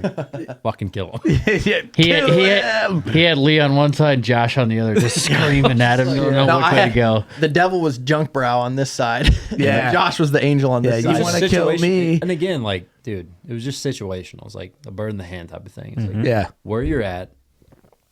I have a lease of 300 acres and I have 0 deer that look like any of these. Right. So, you can't hunt late season, which in my mind I was like, that is potentially going to show up. That night I was like, yeah, go in there and kill him. Yeah. So I rattle. I look over. We're back in November 10th. Yes, November 10th. November 10th. I rattle, I look over, and it's The cutoff date. the cutoff date. The Quote cut. unquote. You cut Deadline. off. I don't know if And that's what people do or not. I look on the north side of the creek, and it's him. And instantly I'm like, I got to shoot that fucker. Oh yeah. Oh yeah. No question in my mind. Have you seen him on the hoof? That was the first time I saw him on the hoof. That was our conversations every day. I'm like, listen, let's talk about this when you see one of them. You know, Right. It was like it was very easy to be like, I'm not gonna shoot either of them. I'm like, When you're looking at your phone, but Right. yeah, Yeah. when you see him on the hoof, that's a whole different story. But I saw his right side. He was kind of in some shit, and I saw his right side, and I saw that G3, and I was like, wow, that's long. Yeah. That's a slam. And I was like, brigade. man, I got to kill him. So I draw back. He's across the creek. He's at like 32, 33 yards. Settle my pin, and I shoot a thumb release. Shoot, and I shoot lighted knocks. The knock doesn't light up, and it's kind of hazy dark because it was like cloudy, rainy that day. And there was an hour and a half of daylight left, but I still could barely see my arrow because it was just a storm rolling in. You know how Yeah. it's Right. super dark. Yep. It's always gray out. Type Yeah. Thing. Yeah. I can't. I remember when you FaceTimed me. I was like, what do you mean you're Yeah. hunting? I can't see. I was at my house. Yeah. I was like, I can't even see outside. What do you mean? Yeah. And I was like, dude, Deercast is great. And it's one of those in my bones feelings. You know how you Yeah. get that as a deer hunter? You know it. Yeah. Yeah. In my bones. In my bones. Deep So in my bones. I shoot him. I pull the trigger. Instantly, I'm like, fuck, I know man's landed him. Instantly, I that's what I thought. Because he came in on the downwind side of me. He was a little alert. Nervous. Yeah. And there was it's along a creek, so there's tall grass. So I basically aimed at the grass line because I was like, I can't punch through the grass. And I think it'll throw my arrow enough at that distance, which was a vital hit. You know, it would have been mid to high lung probably. Yeah. And he kind of ducks a little bit and wheels. And I'm like, fuck, I know man's landed him. So I called Josh, and I'm like, I just shot the Big 10 that I said I wasn't going to shoot. And he goes, nice, man, nice. And I'm like, but I'm pretty sure I know man's landed him. And the whole conversation goes on, talk about where I thought I hit him. And we thought I was high enough where Josh yells at you. No, I mean honestly, what I went through was like, you know, I started. Get tight on that mic, Josh. I'm sorry. Sorry, man. my bad. No, it's I it's started our work. fault. No, it's all good. I worked for Mark since September, and the amount that I had learned from him up until that point in November was just like, astronomical. I was just like, what happened in the first 40 yards? What did you see? You know, like when we video hunts, like the information that you get from that, it's really like invaluable. Yeah. And I was like, did his tail tuck? Did he like walk off the field? And he's like, I don't know. When man. he like pivoted and turned? he just went.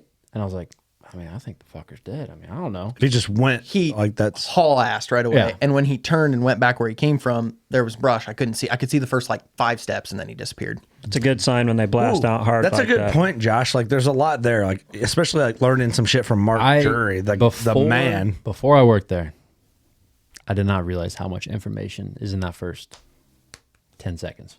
Yeah, He's a mad scientist. I mean, dude, the mad scientist. Shout out to Mark. Dude, Well, I'm telling shout you, out You're to the Mark. best boss. dude. I'll tell like Dude. if Mark's listening. Hey, Mark. Hey, how you doing, buddy? Are you listening? Good to have you here. I've had other people like debate the whitetail OG. I'm telling you, Dude. I've been to his place. He's the OG. There's no debate with me. I'm not saying that Next because he's my level. boss. It's because it's like he has taught me and humbled me multiple times. I don't have to say that on this series. Mm-hmm. I don't have to say it on the other one. That's why Mark hit us up and contracted us for Deercast. Yep. I'm telling you, the dude's an OG. You want to know shit about whitetails? Don't argue with Mark Drury. Yep. He will tell you what's up with whitetails. There's no arguing. He's going to tell you. He knows. And that's legit. is. Respect. And that's all Gospel. it is. He gave me his grace with a junk brow.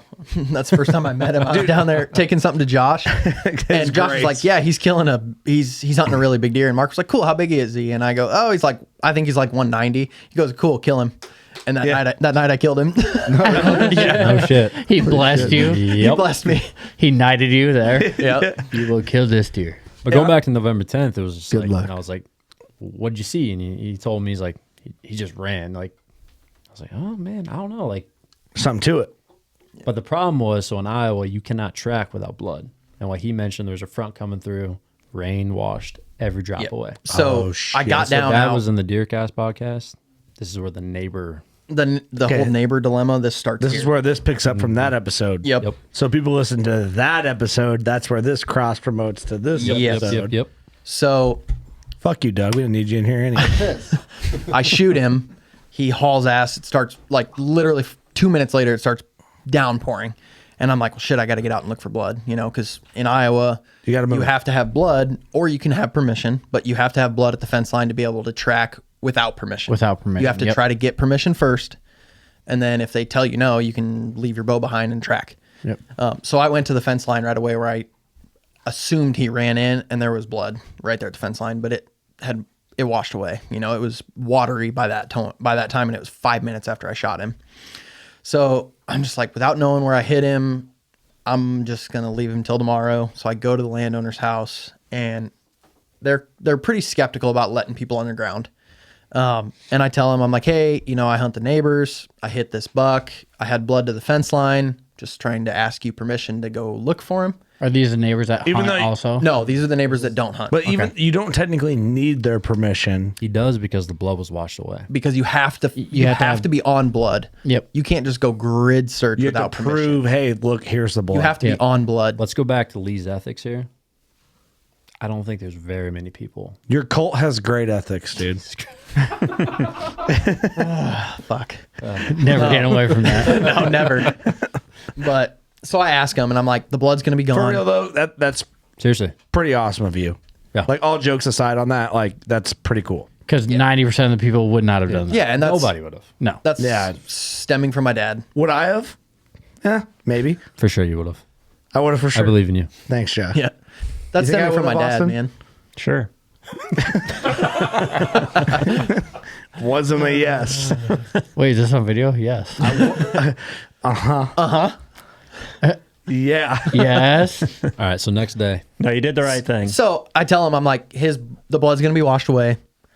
There's no. You can't. Yeah. What do you want me to do? Yeah, I said I got to look for him. You know, and he used to be a hunter. We were talking out there.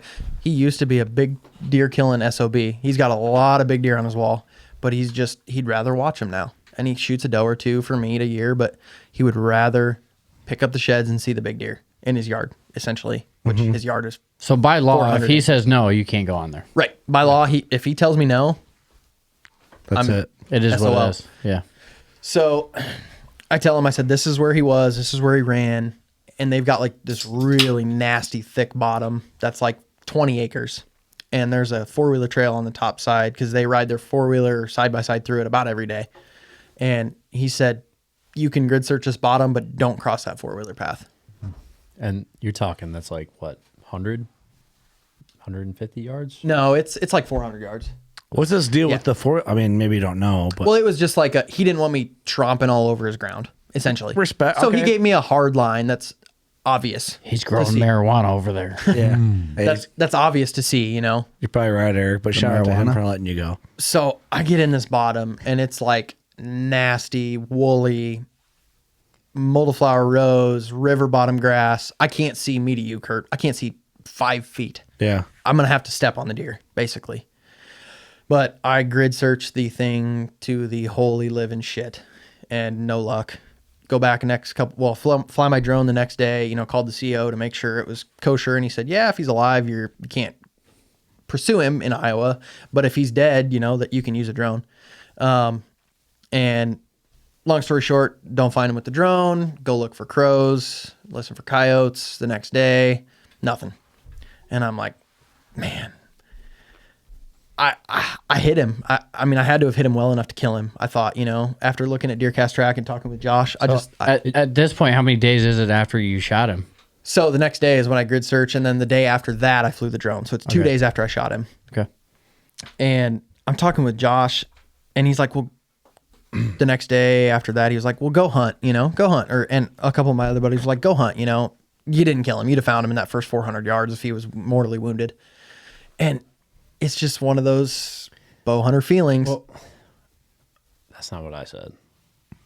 Definitely not what I said. I like this. No, I'm sorry. That's not what I said. Stir it up, I Josh. talked to a lot of people about it, man. It was just like, with the reaction you saw, what I was upset about was the fact that the landowner wouldn't go pursue past that. Because what we thought at the end of the day was like, if you didn't find him in that window, maybe you single longed and something. Which if you start talking single long and liver, okay. Couple hundred You're yards, talking few a hundred couple yards. past that. Yeah. And I was like, man, that just, I don't know. Yeah. Something doesn't add up here. Neighbor's got a marijuana farm. Yeah. They're Definitely. just super, which I'd be the same way. I mean, if I own ground like that, I'd be like, meh, I'll go with you. I'd go with somebody. I'd go with them Yeah, at least. Yeah. But they're an older couple, anyways, it's irrelevant. I searched what they let me search. Didn't find Do him. they have a tie-dye Volkswagen No, van? they didn't. Okay. The no, only no, reason I know they grow marijuana, I've been on a farm like this. I just want to say You this. can't go past this point. We're going to ignore all of those things, Lee. They are great people. Yeah, We they're have made a good relationship Correct. since then. None of that's actually true. Yeah. because I'm getting permission on there at some point, That ground. Yeah, I bet you they are great people. and I'm trying to buy a 40 from them. Yeah. Where do they live? Pump them up, guys. I mean, but I'll New definitely Hampshire. say that We like, need some coordinates. they didn't need to let you on, but it's very cool that they did. Yeah, Exactly. and that I stems from him being an old hunter. an old Right. hunter. Yep. Yeah. That's, I mean, mad respect for him for, he just wants to watch deer. Yep. I get that. Even if he went with you, he'd been like, that 400 yards you let you search, be like, well, it's probably not dead. I'm surprised he didn't go with you. I'm surprised So too. the reason he didn't, when I asked him, he said, "You can search that bottom," and he said, "I would go with you, but that bottom sucks." He said, "You can't hardly walk that through makes it." sense. Yeah, so that's why he didn't go with me. Yeah. but so 2 weeks I wonder later, if he was like, man, if you really hit one, that's the effort you got to put. You know what I mean? I wonder if that was like part of it. He knew. yeah, yep. Which, if you really killed a deer, you're going. I mean, you wouldn't ask if you wouldn't have shot one, but Yep. I don't know. So I did not bow hunt another time because to me, and a lot of people are going to call me an idiot for this, when I hit a deer and I think it's a shot that should be good enough to kill him, that's the deer that my tag's going on. You're an idiot. That is the deer that my tag is meant for. I respect and it's that. it's just a moral thing. And I had a gut feeling, if I knew the deer was alive, I'd go hunt another deer. Like if you had a picture of him or something Yeah, like if that. I had a picture of him, but nothing. And nothing and nothing and nothing. And on that 21 acres, I had 9 cameras. That's where I went. I was like, is he alive? Because every deer besides the 10 kept showing up. Well, and the trashy 8 because the neighbor killed him the day after I killed you killed knew him. he was dead. Yeah, so The I knew he trashy was ate. dead. So it was like I could go kill the old man 10, but it was just one of those stone gut feelings that I was like, he's alive. Or not, he's not alive, he's dead. He's laying dead somewhere. How many sleepless nights did you have? A lot. Say 2 Because weeks. it was just one of those gut feelings that I was like, he's dead. Yeah. He's in there dead somewhere. So we get 2 weeks down the road, first shotgun season in Iowa comes, and I am back in Amana hunting with my family, doing our shotgun pushes. That's where I do my camaraderie thing, Yeah, yeah. We taled about that on the other episode. Culture type. Yeah, stuff, yeah. the deer camp, Cult, sure. Yeah. Type stuff. Keep going. I'm on like the second drive of the day and my phone rings and it's that landowner's phone number. And I'm like, there's only one reason he'd be calling me. Just throws his shotgun. Yep, I'm answering this. He goes, and I was in a drive being the dog, The bird dog, yeah. the bird dog. And I'm like, hey, how's it going? He goes, hey, my wife was riding her horse yesterday and found your buck. If you want it, you can have it. And I'm like, yup, be there tonight. Yeah. So Did you beat Cheeks home? I finished out the day, and then I left my bow tag at home, and I had my wife's uncle, so my uncle-in-law, I guess, Yeah. put the tag on it. My wife was coming that night. I had her bring it with, And this is where it relates to Chandler's buck because they just whopped the head off because it was coyotes that ate the whole thing. Yeah. The head was still intact. There's still some fur on the head, but the whole body was gone. Yeah. And I posted a picture. I posted pictures like that of me just holding the head with the tag on. I told the story, blah, blah, blah, blah. And sorry, Austin, but I didn't have anything bad come of it. Well, God forbid we were honest about it, huh? Yeah. Right. Yeah. Well, and it's a whole different ball game. I'm not in the public eye, Yeah. That makes a little bit of a difference. We've kind of got a little bit of a spotlight on us. Yeah, so absolutely. Guys are going to scream, but Yeah. Spotlight on deer is what Yep. we got. yeah. So it was I'm really freaking awesome of them to give me that. That is very cool. and that's it very was cool. closure for me. And Well, shows it was a fatal hit. Because How much further was he? That's what I was just gonna ask. Like, how much closer was he he died from in where the you middle of the stopped? marijuana farm. she was riding her horse on the 4-wheeler path. Oh, shit. It was 75 yards over the 4-wheeler path. But full circle, come to this shed season, they find my arrow. and it is way up by their house. Oh, really? Yeah, They kind which of is- circled around. Which is like a half mile. And based on what the broadhead looked like, the one blade, that's the word I'm looking for. I couldn't think of the word. Was yeah, I know. Was bent to shit. So I think I hit the shoulder blade, caught the top of one lung, and he made a, because those one lung deer, they're going to make a big loop Yeah. for the most part. They're going to make a big circle, come back to where they were shot, in my experience. So I think what it was is I one lunged him. He was going up that way, lost the arrow up by their house, made a circle back, and died. So I personally don't think he was dead when I was looking. Now that, I think he died like a week later, a couple weeks later. I mean, it could be a couple days, who knows? Yeah. But I think, obviously it was before 2 weeks later. But just based on where they found the arrow and where he was ended up dead, I think he was making a circle. Yeah. And just took time to make the circle. And I would, gut says 2 to 3 days. Yeah, probably. Hung up here a little bit, made his loop back, and ended up dying either from He's a beautiful buck, dude. bleeding in the lung. For sure. Well, he's clean. He's clean too. There's no trash. He's pretty symmetrical. I mean, that's a nice net and deer. Yeah, he's I don't remember what he was, wide, 19 wide. He reminds me a lot of my first buck that I shot this year. Mine's got shorter twos on him, but when I'm looking at your shed from last year and the jump that this deer made, my deer was the same way. He was a 3-year-old this year and then killed him at 4. Yep. And made a 40-inch jump. Yep, and that's exactly what this deer did. And, Yep. and in my experience, 3 to 4 are big jumps. Yep. And 5 to 6 are big jumps. Yep. He's 4 got to, that dark rack to him too. 4 to 5 is when I see a pretty mild jump. 10, typically 15, 10 yeah. to 15 inches, and I think that 3 to 4 is a 20 to 30 inch jump. Obviously, genetics pending, nutrition pending, all yeah. that kind of stuff. Yeah. And then 5 to 6, another big one. Yep. But yeah, he's a beautiful deer. I mean, not crazy brow tines, but carries his mass really well. Good browse though. Yeah, 21 acres. 21 acres. That's yeah. insane, man. Yep. Congratulations both of on them. Thanks, him. dude. Yeah, and both of my deer came off of that 21 acres, and Pretty it's just- impressive. I say it all the time. You don't have to have a good piece. Or you don't have to have a big piece. You just have to have a good piece. That's right. Right. It doesn't matter the size if it's. I was showing you some pictures earlier. That's a 1 acre piece. I don't know what you're talking about. Easy. But yeah, he's all around a really good deer.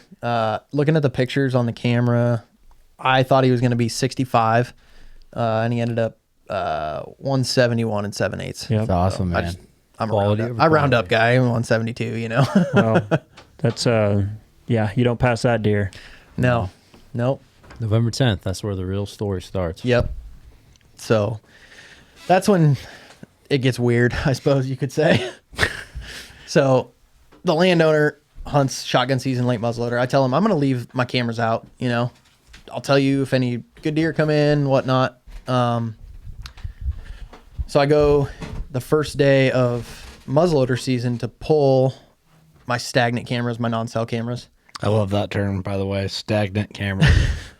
I mean, that's a good way to put it. The way. By the way, the reason if you have to go to the bathroom from drinking beer, I'm gonna have to can here go. shortly. Yeah. I didn't want to make. Why don't we do that now? Because it's a good segue between do killing your that thing. deer. Do your thing. I'll bullshit with some of these guys here. All right, and, sweet. and cut the time here. Yeah. You bullshit the Okay, now bullshitters. that Lee's off the mic, let's talk about his cult. What do you guys think about that? Is that weird or what? Dude, he's in too deep. He needs to get out. He's already out.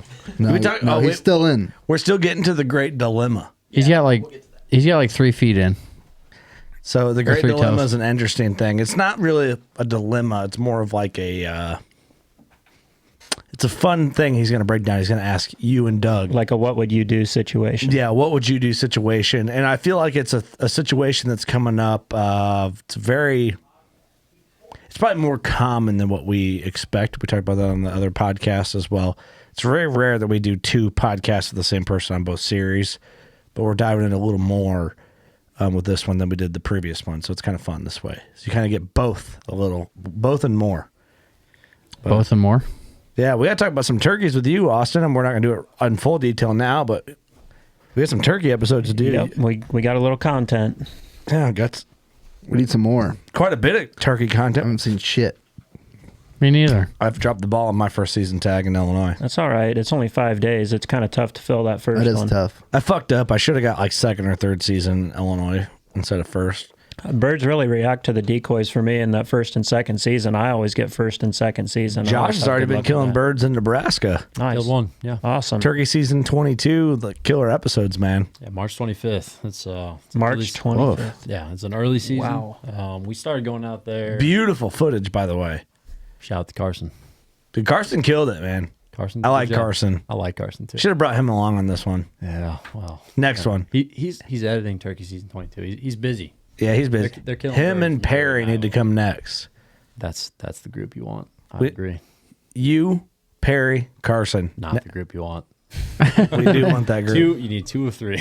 Wade, Teresa. I have a question. Yeah. What's up? So, Josh, who do you think has a better facial hair? That one or Perry right now? So Doug or Perry, better facial hair? Perry, I love your lamb chops. Now, what does he have? He has the fucking It's a Fu Manchu. Fu Manchu.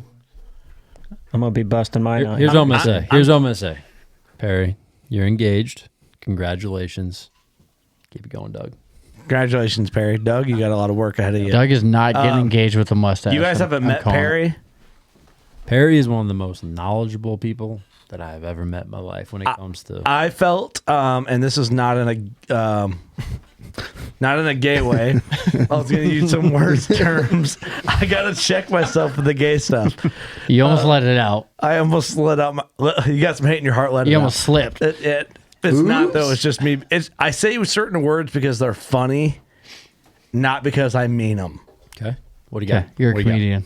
comedian. I felt the connection to Perry. Like he's just like our people. Perry's good shit.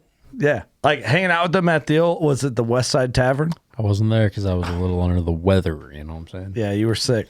But we went out to the West Side Tavern or East Side Tavern, whatever side of it, of wherever we were at. West side. The blue latte flu. Dude, it's bad. It's some ghetto stuff. Perry's awesome. He's our people. Yeah. You guys love Perry. Yep. So you're saying my mustache is better? Yeah. That's what I'm saying.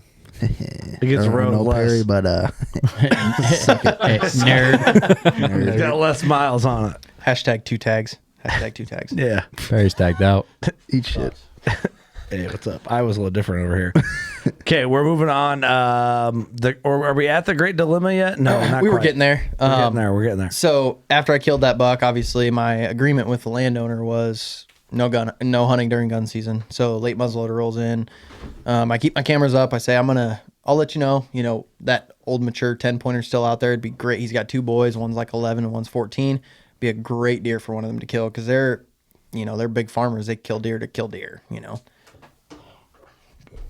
Mic etiquette is on point. Sorry, burp. They kill deer to help their crops out. That's why they're killing deer, and they do it for fun, So I tell him, I'm like, this deer would be a good one for your boys. It's pretty big. It's a respectable, mature deer. So I go to pull my stagnant cameras on the opening day of late muzzleloader because I'm like, I got some other places I can hunt. I'm gonna put them up and see what's around.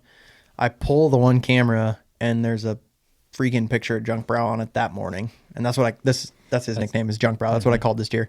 And Brandon called this deer. Shout out to Brandon. What's up, Brandon? How you doing, buddy? That morning he's coming Opening in. day of muzzleloader. Opening day of muzzleloader season. I call Brandon because it's like the evening that I'm checking the cameras, evening-ish, midday. And he goes, "You're fucking kidding me." And I said, "No, I had a picture of him this morning." He goes, "I'm headed out to hunt him right now. 4 miles from where he was this morning." That's got to be a bad feeling. Yep. And Brandon has shoot a 120. no. Brandon's a big buck killing SOB, man. He's got a lot of permission, manages really well, and he's a big deer killer. So, anyways, long story short, I get a bunch of pictures of the deer, and I'm talking with Josh, and I'm like, "Dude, he showed up, but I can't hunt. Like, do I just ask the guy if I can hunt on the days he can't hunt? And if I kill him, I kill him?" And Josh is like, "Just think long term. If you freaking go in there and you just get permission to hunt that place and you kill that deer, he's going to tell you to get screwed and you're going to be done. Like, think long term. This farm's going to produce a lot of big deer for you in the future. Don't be an idiot, basically. I mean, don't be stupid." What it Great came down to advice. me is like, for me, for whitetails, it's all about the story, right? Whether big deer, small deer, mature, it doesn't matter. You talked about your daughter, your stepdaughters, last year. You had Pull that mic down just a bit. You had a full story with There this you go. deer. You wouldn't be able to tell it the way you wanted to if you had killed him that way. You know what I mean? So I was like, there you go. That's your answer. The fact that he was calling me, I was like, you already know the answer to this question. But, you know, it was just like, Valid point. Josh is level-headed as fuck. Dude, he is. and I was just like, for me, it was like, there's two ways this can go. You go selfishly, I was really happy he showed up late season because I was like, man, I have been an asshole the entire fall. Yes, I'm glad he's here. But I was like, either the landowner kills him, one of the kids kills him. You do a lot of good service that way, right? You help them. You stuck true to your word, which is I will put my cameras out. I'm going to help you out. Or you just tell him the full story and he says, go do it. I mean, it's like either way, it's a win-win for him. You know what I mean? Yeah. And he can hold his head high. If you do it the other way, which is like, can I just happen to hunt the days that you can't hunt? And I happen to kill a 204? And with the days of social media and he tells his full story. Hey, we're talking about on a podcast right now. Yeah. He'd know. You can't end up well. You know what I mean? And like he would know at being a some point. farmer, you know, we talked about on the other podcast, maybe it doesn't mean as much to him, but don't insult the man. 100%. Let's go back to the fact that he owns the ground. Right. Yeah. You know what I mean? The dude has to be such an awesome guy. Yeah. He is. He's not a guy leasing the ground, giving you permission. Right. Yep. You know what I mean? The guy has to be, he sounds kick-ass. He is. He's a good dude, man.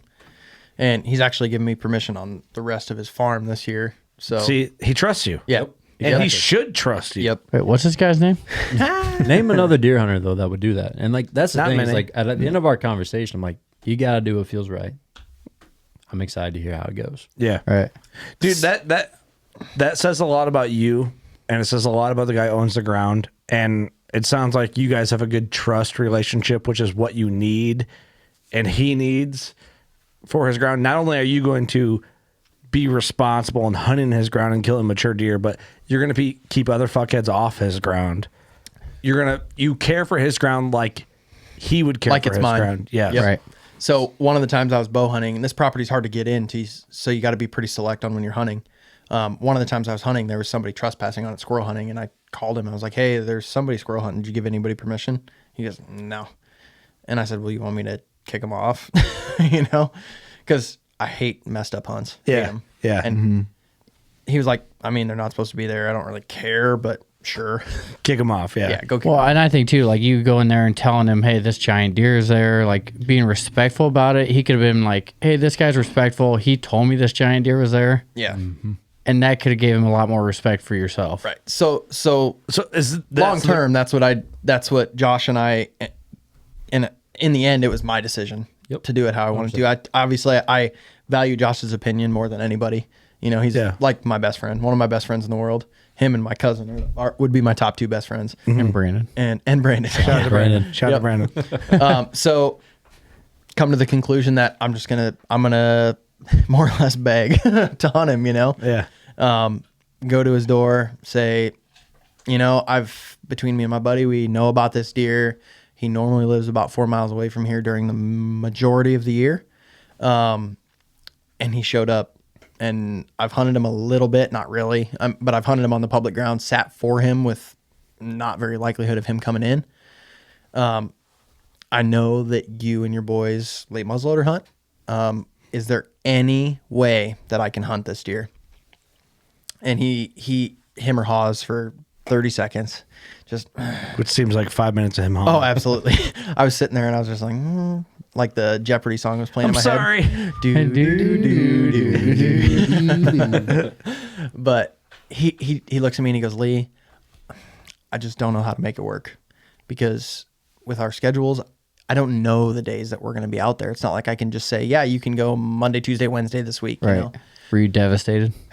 Initially, I was like, just a You freaking sank too dagger low. to the heart, man. Right. And I'm just like, oh man. And then I got a pretty quick mind, and I think, and I look at him and I'm like, okay, how about I call you or text you at like 3:00. You know, it gets dark at 5:15 to 5:30 at this time of the year, depending on the day, obviously. I said, how about I text you at 3:00? And if you're not going, you'll probably know by that point if you're going to be able to go. If you're not going, I'll go. And he thinks about it for another like 30 seconds. And the whole time. I'm just like, oh my God, please say yes. Please say yes. There's a chance. And he looks at me and he goes, What was that 1 in a million talk? he goes, I think that'll work. And the freaking fireworks go off in my head. I'm like, hell yeah. You just want to jump off that There's porch, a hooting and freaking hollering. chance I'll be able to kill him. Yeah, You so know, the great dilemma worked out in your favor. the great dilemma was, am I going to tell him about the deer or not? Yep. You went and- from 0% chance of killing him to about 90% Yeah, chance of killing him. and it was like, That great dilemma talk is interesting because my hopper dropper deer was a very similar situation to that. I was hunting that deer on a 60-acre piece, knew he was probably living more on the east side of me, and told the neighbor about it. And the neighbor actually went and hunted him a couple times, and he said, you know what, on the last shotgun season, if you get an opportunity and you want to go hunt that deer, you can. And I pissed the guys off that were hunting that farm, but I went in there and killed that deer. But it worked out. You had permission? You have that relationship with the landowner, and it works out. So that's awesome, man. It's a great move. I have a piece, kind of similar to your situation, and I send them every picture that I get. yep. And I'm as transparent as possible. 'Cause the worst thing you can do is get caught up And a lie. in a lie. Yeah, on a big deer. And Yep. And you know what it is really is certain, like, the longevity of it. And Josh gave great advice in a situation like that. Like, if I'm hunting a piece that a guy's hunting with me and he gives me permission because I'm going to help him, I want him to kill a mature deer too. Yep. The reality of it is, though, I'm going to put more time in on that ground than most people will, more than he will. So the opportunity of success is in my favor because the time is there. I do worry sometimes about certain pieces like this. It's like, what if I kill one because I spent more time and he didn't, and then is he going to get pissed because he didn't put in the effort? That's a different dilemma, but that's not your fault. Right. Yep. And I would say a relationship, I suppose, because you have relationships with landowners, Yeah. is stronger coming out of it. So I was in that, what the quest hunt competition is. Mm-hmm. Yeah. Me and Brandon actually were partners. Yeah, shout out to Brandon. Yeah, shout out to Brandon. Good Josh. Good And job. we Hell won yeah. it. You won it. Yeah, we won it with casually. our 2 deer. Yeah. He killed a 161-inch 10 on one of his farms, and I killed him. And so You killed Brandon?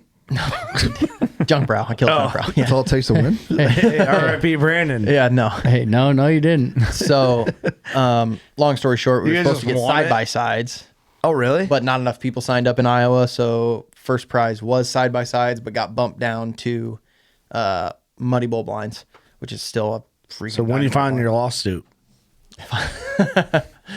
It's written in their thing. Oh, okay. If not enough Yeah. people sign up. Yeah, We're it's in supposed there. to get side by side. in the fine Instead, we print. got 80 cc CBRs or dirt bikes, Honda dirt bikes. Little No, pit it was bikes. it was muddy bull blinds, and that's I'm gonna put my blind on that property for him and his kids to hunt out of See, that's during cool. gun seasons, and me to be able to take my wife and Yeah. my stepdaughter and Your and- girlfriend.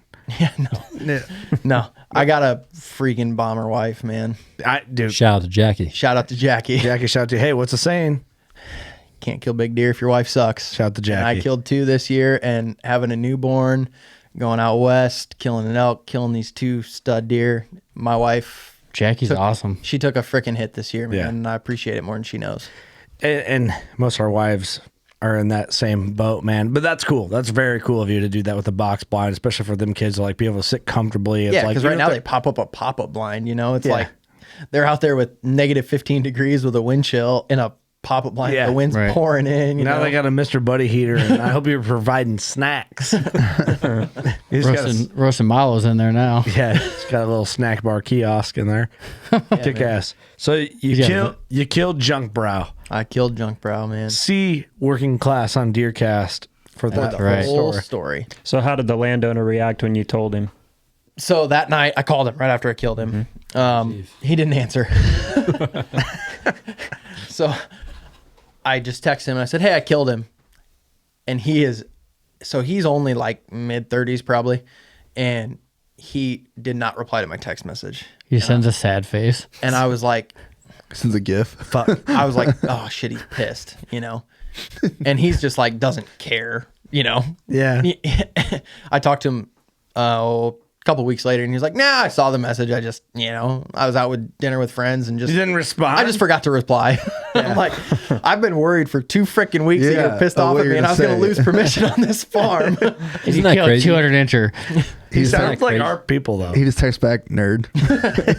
It's crazy to me that some people do not,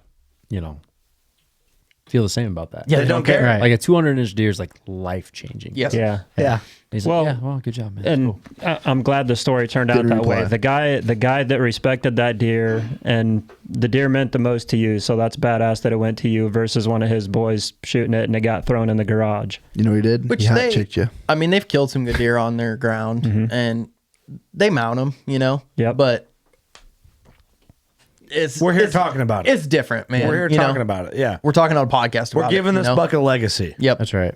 he is junk brow. Dude, this buck is insane. Pass him around. Yeah. Yeah, here. Yeah. Let's get us some fondling on it. Doug, feel that up. Rub your mustache on it.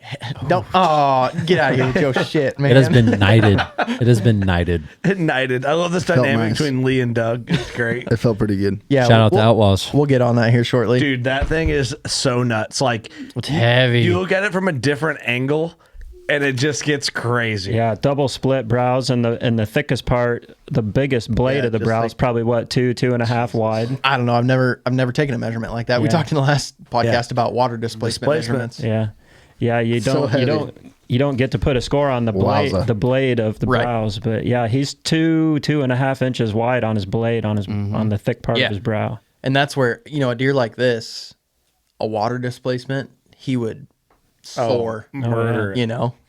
We got to figure that out. Investors, call us up. We're taking patent offers. We're going to figure it out. Found him on the last. And I've got the score sheet now, so we can kind of go over some measurements if you want. Yeah, run Heavy sucker. through the mass at least. Okay. Let me pull it up here. Can I guess? Go for it. 7 3/4. Oh, you're gonna go each measurement. So they are deceiving.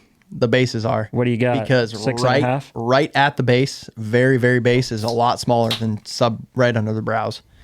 6 1/8 and 6th. And No 6. way. Yep. Because half an, or not even half an inch, a 1/8 inch, 1/4 inch up from the base Yeah. is super small, and then he blossoms out going into those big bladed brows. I don't know if that's super small, but yeah. Yeah. Well, Giant measurement. Super small. probably not the proper words there, but you know Is what I he, mean. is he 6 on his next one? Next I would one, say it's above average. So his Yes, sir. H2, which would be the second circumference between the brow and the G2, they're both 5 inches Wow. at the smallest And point. then this one's probably bigger, the last one. Well, you're on age 4 there, So H3, right there. his right antler is 4 5/8, and his left antler is, or not 4 5/8, 5 4/8. Sorry, a little dyslexia there. Still I guess. impressive as fuck. His left side is 5 2/8, and his G, or his H4 is 5 5/8 on the right To side. have an H4 over 5 inches is nuts. Yeah. you don't 5 see inches that. on the left side. Yeah. So every mass measurement is over 5 inches. on this Impressive deer. as hell. Or 5 inches or bigger. Yeah. That's insane. Total gross score is 204 1/8, and official net for fishing score is 197 3/8. Dude, that is insane. Net 197. That don't happen. No. And his typical, because realistically, he's a 6x5, but his net 5x5 frame is 177 7/8. Jeez. There's not a getting a thick nose of that deer, man. Slammer. How That's you like special. that, Doug? Not too bad. Not too bad. So where does your season go from here? I mean, what the hell? Like to the future? yeah, like what do So- you Yeah, do? you gonna kill some turkeys? No. I ain't about them winged birds, man. The wing birds, Hey, you know what I say? Fuck them birds. Fuck them the birds. fat chickens, Easy. bro. Yep. Come on. I know, man. I You know what my you daughter love it. says turkeys say? Cockle-doodle-doo. Yeah, you gotta get up early. That ain't for Bird me. is the word, man. You guys are missing out. So Heard that. after that, I'm a huge shed hunting guy. Big, big, big. I'm one of those guys that even after this season, it's like, I rethink it a little bit. But I'm one of those guys where if I'd have to pick between shed hunting and deer hunting, it'd be a hard choice, but I'd probably choose shed hunting. Really? I love it, man. He's nuts. It's a bold statement there, brother, for a guy who just killed a 206-inch buck. Don't or like whatever. that. Yeah. I don't like that. got to pick up. In his defense, he's been that way as long as I've known him. Yep. We My got whole to life. pick up a Mondo 6-point. Well, a 3-point side. 3-point Yep. side. You I got call that it thing a in here? 6-pointer. Pick Yeah, that it's thing here. Yeah, it's right there. Look at that thing. Do you have some people- It's a fucking boomerang. do you have people call bullshit on you on this? I did. I had some people that, I'm It's insane. I'm a TikTok guy. I like posting on TikTok. Hey, Eric wasn't, but now he is. Yeah. Eric And- posting TikToks of his Left kid and and right. shit all of a sudden. I had a couple people that like, no way, because it's like 61 and TikTok for 5/8. gays. Next thing you know, Eric's posted his kid on there. Hey, shit gets weird. It's 61 and 5/8 as a 3-point side. Wow. And actually, it was on a property that, Look at that I'm brow. a real estate agent. Full-time job, I'm a feed salesman. Part-time, I do the real estate thing. And I was actually showing Austin a farm, and we picked that up on the farm. You could sit on that. Oh, you dog. were there when you picked it up? Yeah, Yeah. well, he, So when I was, yeah, go ahead. yeah, he had found it like the last time he was on the farm several days do you before mean? that, and then I wanted to go walk the farm. So he's like, "Dude, I got on permission to pick this shed up. I could see it on the neighbor's side, but I called to get permission." Again, a testament to his character. Instead of walking 30 yards over the fence and picking the shed up, he leaves. Calls the landowner, "Hey, I found a big shed on your farm, but I left it there." And the guy gives him permission to pick it up. So Pretty cool. I was with him when he picked it up. And that one, insane. I could see it through the binos the day I found it. And that was a test of character because I was standing at that fence line for a solid 10 minutes. Dude, like, nobody in the right mind Dude, would have left that. that is a shed there. whopper freaking 3-pointer, man. When you sent that, Let's to me, be I was honest like, of what really happened. You're showing Austin the farm. You're trying to sell it. You go planted plant it. some sheds around. Yeah. Look at all these sheds. Because I know This I is promise day, it wasn't there. this otherwise is I'd day seen it. one Hey, shit. somehow they picked up 27 that Yeah. day. that's the only one we picked up. And Pretty good farm. Hey, there ain't no Pretty way good I'm leaving farm. the shed out like You can that sit on because this one. squirrels, man. Yeah. Dude. Tree rats will get it. I don't know. How many realtors plant sheds? I have no idea. For real, a bunch do. I have no idea, man. Every- None of us do it for the company I work for. 28 of them were hangers. Hey, Every one of them. It's insane. Austin's like, isn't that the buck you killed? No. No, I've never seen that buck before. Never. hey, I might buy this piece. Look at this deadhead we found. The tag's on it. he's skull capped already. Weird. Dense trees in here. Every one of them's a hanger. 27 hangers, one piece. Wow. I'm not saying the company you're with does that, but some company does. For sure. They Oh, do I'm- it for sure. There's probably some people out there that do, but nobody that works for the company that I work for. I'll tell you this though: you Hell, have a I would. smart deer hunter looking at a farm, and you're gonna pull that shit. They're gonna call you. Oh, absolutely. Oh, yeah. Absolutely. They know. But Like there wouldn't be sheds here, bro. Trust me. This ain't a late season farm, and I know that going in. Yep. Don't fuck with me. It's pretty much how that would go. so I'm a huge shed hunter. I find 70 to 80 plus a year. It's a ton. Yep. I've got a similar goal. You're of, Dana Pace numbers I've got there. a bro. I've got a This year. similar goal of Dana. My goal is a 75. Do you know Dana incher. personally? No, I mean I've talked to him a few times on social media. Yeah. Because I do the buy and sell thing a little bit. Yeah. Not much. Yeah, driving the price up of antlers. Thanks. Yeah. Loser. making them shed poachers look for him, right? Yeah. Right. Yeah. No, I just do for fun, How many sheds do you find a year, Josh? 0. Mark doesn't let me go straight up. I edit. That's what I do. Right. Nice. He actually. So Yeah. this is the worst shed Same. year I've had since I was 9 years old. For real? Yep. With the mild winter, and I had some trespassing problems on some farms. That I can Drought. walk. Just none of them are shedding. They're just throwing the back deer, into the the grove. deer held really late, in my opinion. They were We got to see a couple deer wearing antlers, Yeah. like 3 weeks ago? This Yeah, it would have would've been like been- end of April. No Re- shit. Really? Middle of April, yeah. middle of March. No, when we April walked right that now. Van Buren piece, that was only 2 weeks ago. Yeah, true. So it would have Yeah. been like April 10. Yeah, April Holy 10th. fuck. Yeah. There's Wow. 2 bucks, one holding each side. But so to me, Shit fuck. it was a really mild winter. So the deer, Everybody sees how much they can cuss in a 30-second span. Anyone else? Get it Josh, out. You want to get in there? Fuck, pussy, Just wait. dick, We'll get ass, there. ass. We'll get there. We'll get there. We'll get there. so mild winter for me, the deer were pretty spread out. Last year I had the most sheds I've ever found in a year. I found 107. Last year you did? Welcome. Last year, You're welcome. I found 107. Yeah, I found quite a few with Josh. Wow. Josh doesn't find any, though. Yeah, exactly. Yeah. He's editing. Yep. While walking around. And then this year Damn it, I Mark. only found 26. Damn and you. normally I find 70 to 80. Wow. Yep.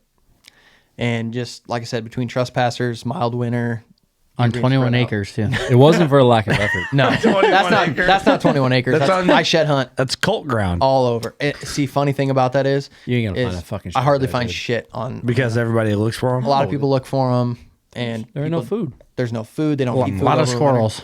Yeah, I find. I mean, I walk a lot of. I have a farms hard for time believing friends there's no and that kind food of on stuff. 30,000 acres. So Trust us. last year, We don't hunt there for a reason. Okay, that makes They- sense. I they- believe you guys. I'm just they crop farm 8,500 acres, 85 to 9,000 depending on the year. They put take some out if it floods and that kind of stuff. yeah. Last year there was 719 acres undisturbed that didn't have cattle on it, didn't get turned over, or there's a product that they call Genicor, which DuPont owns it. It's a byproduct of this detergent industry, really high in nitrogen, and it stinks What? like shit.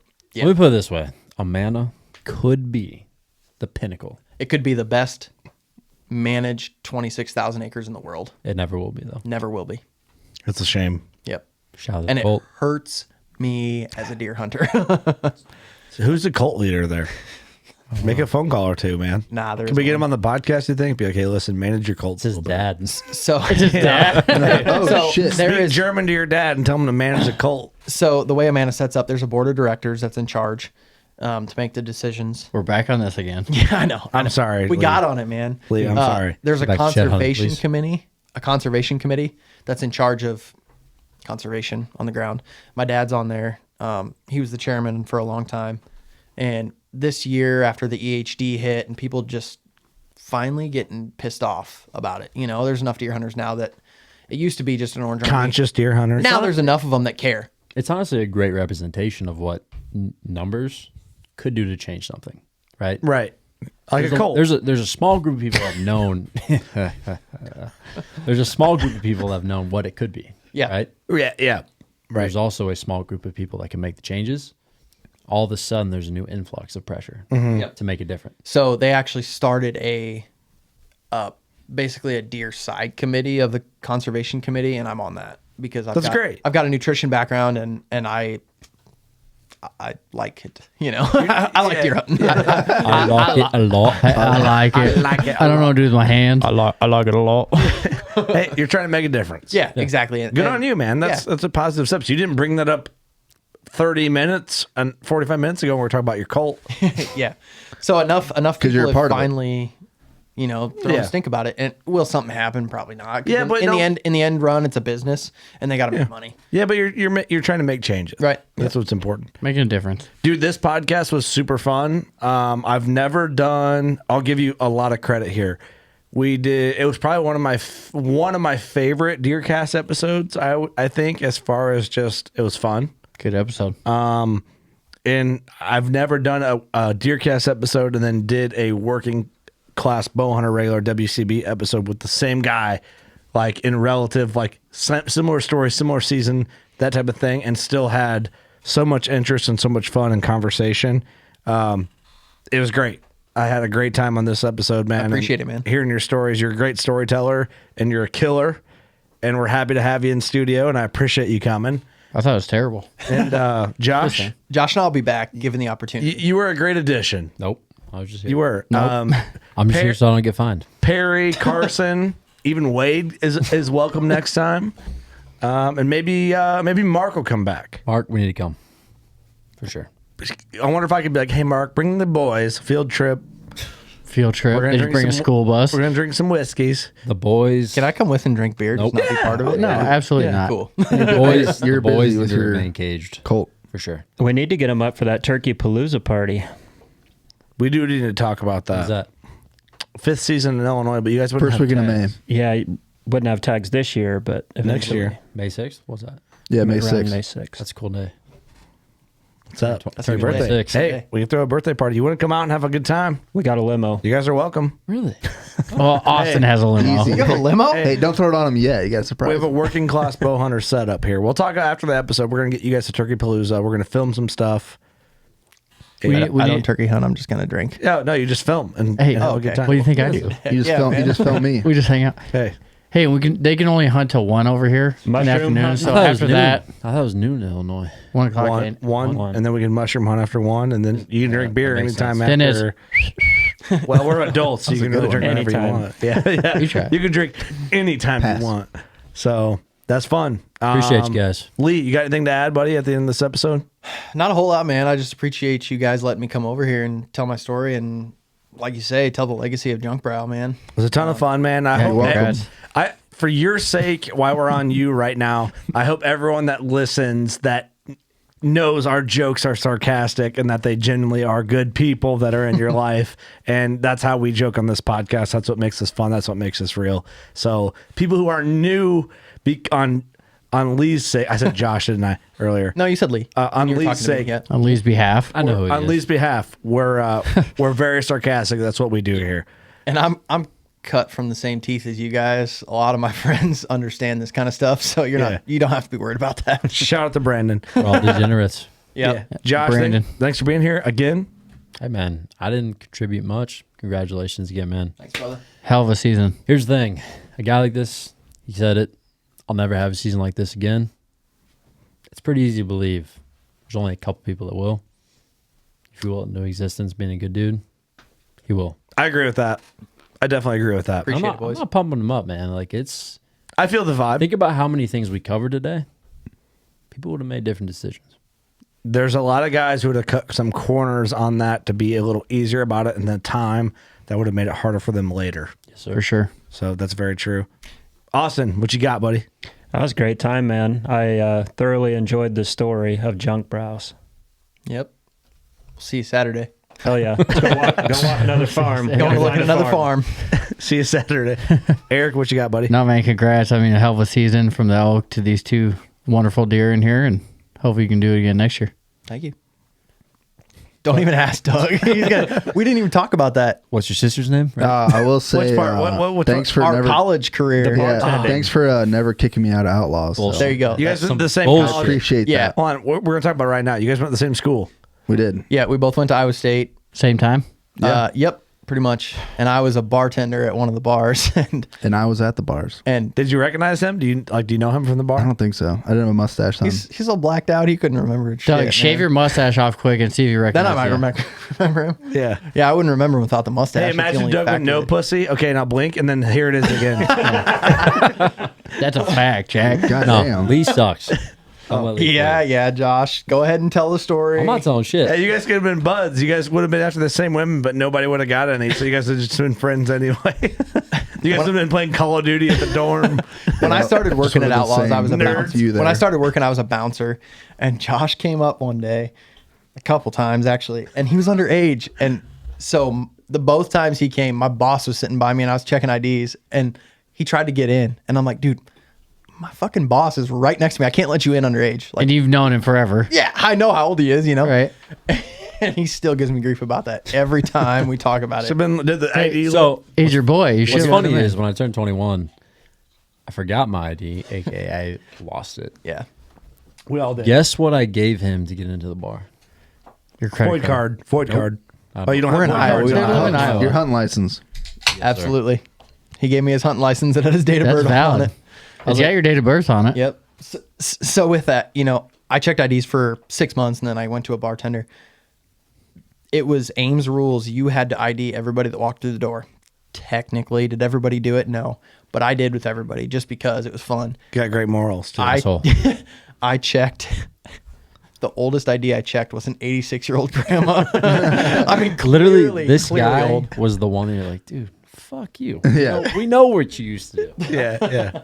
Hey, you old bitch. You're in.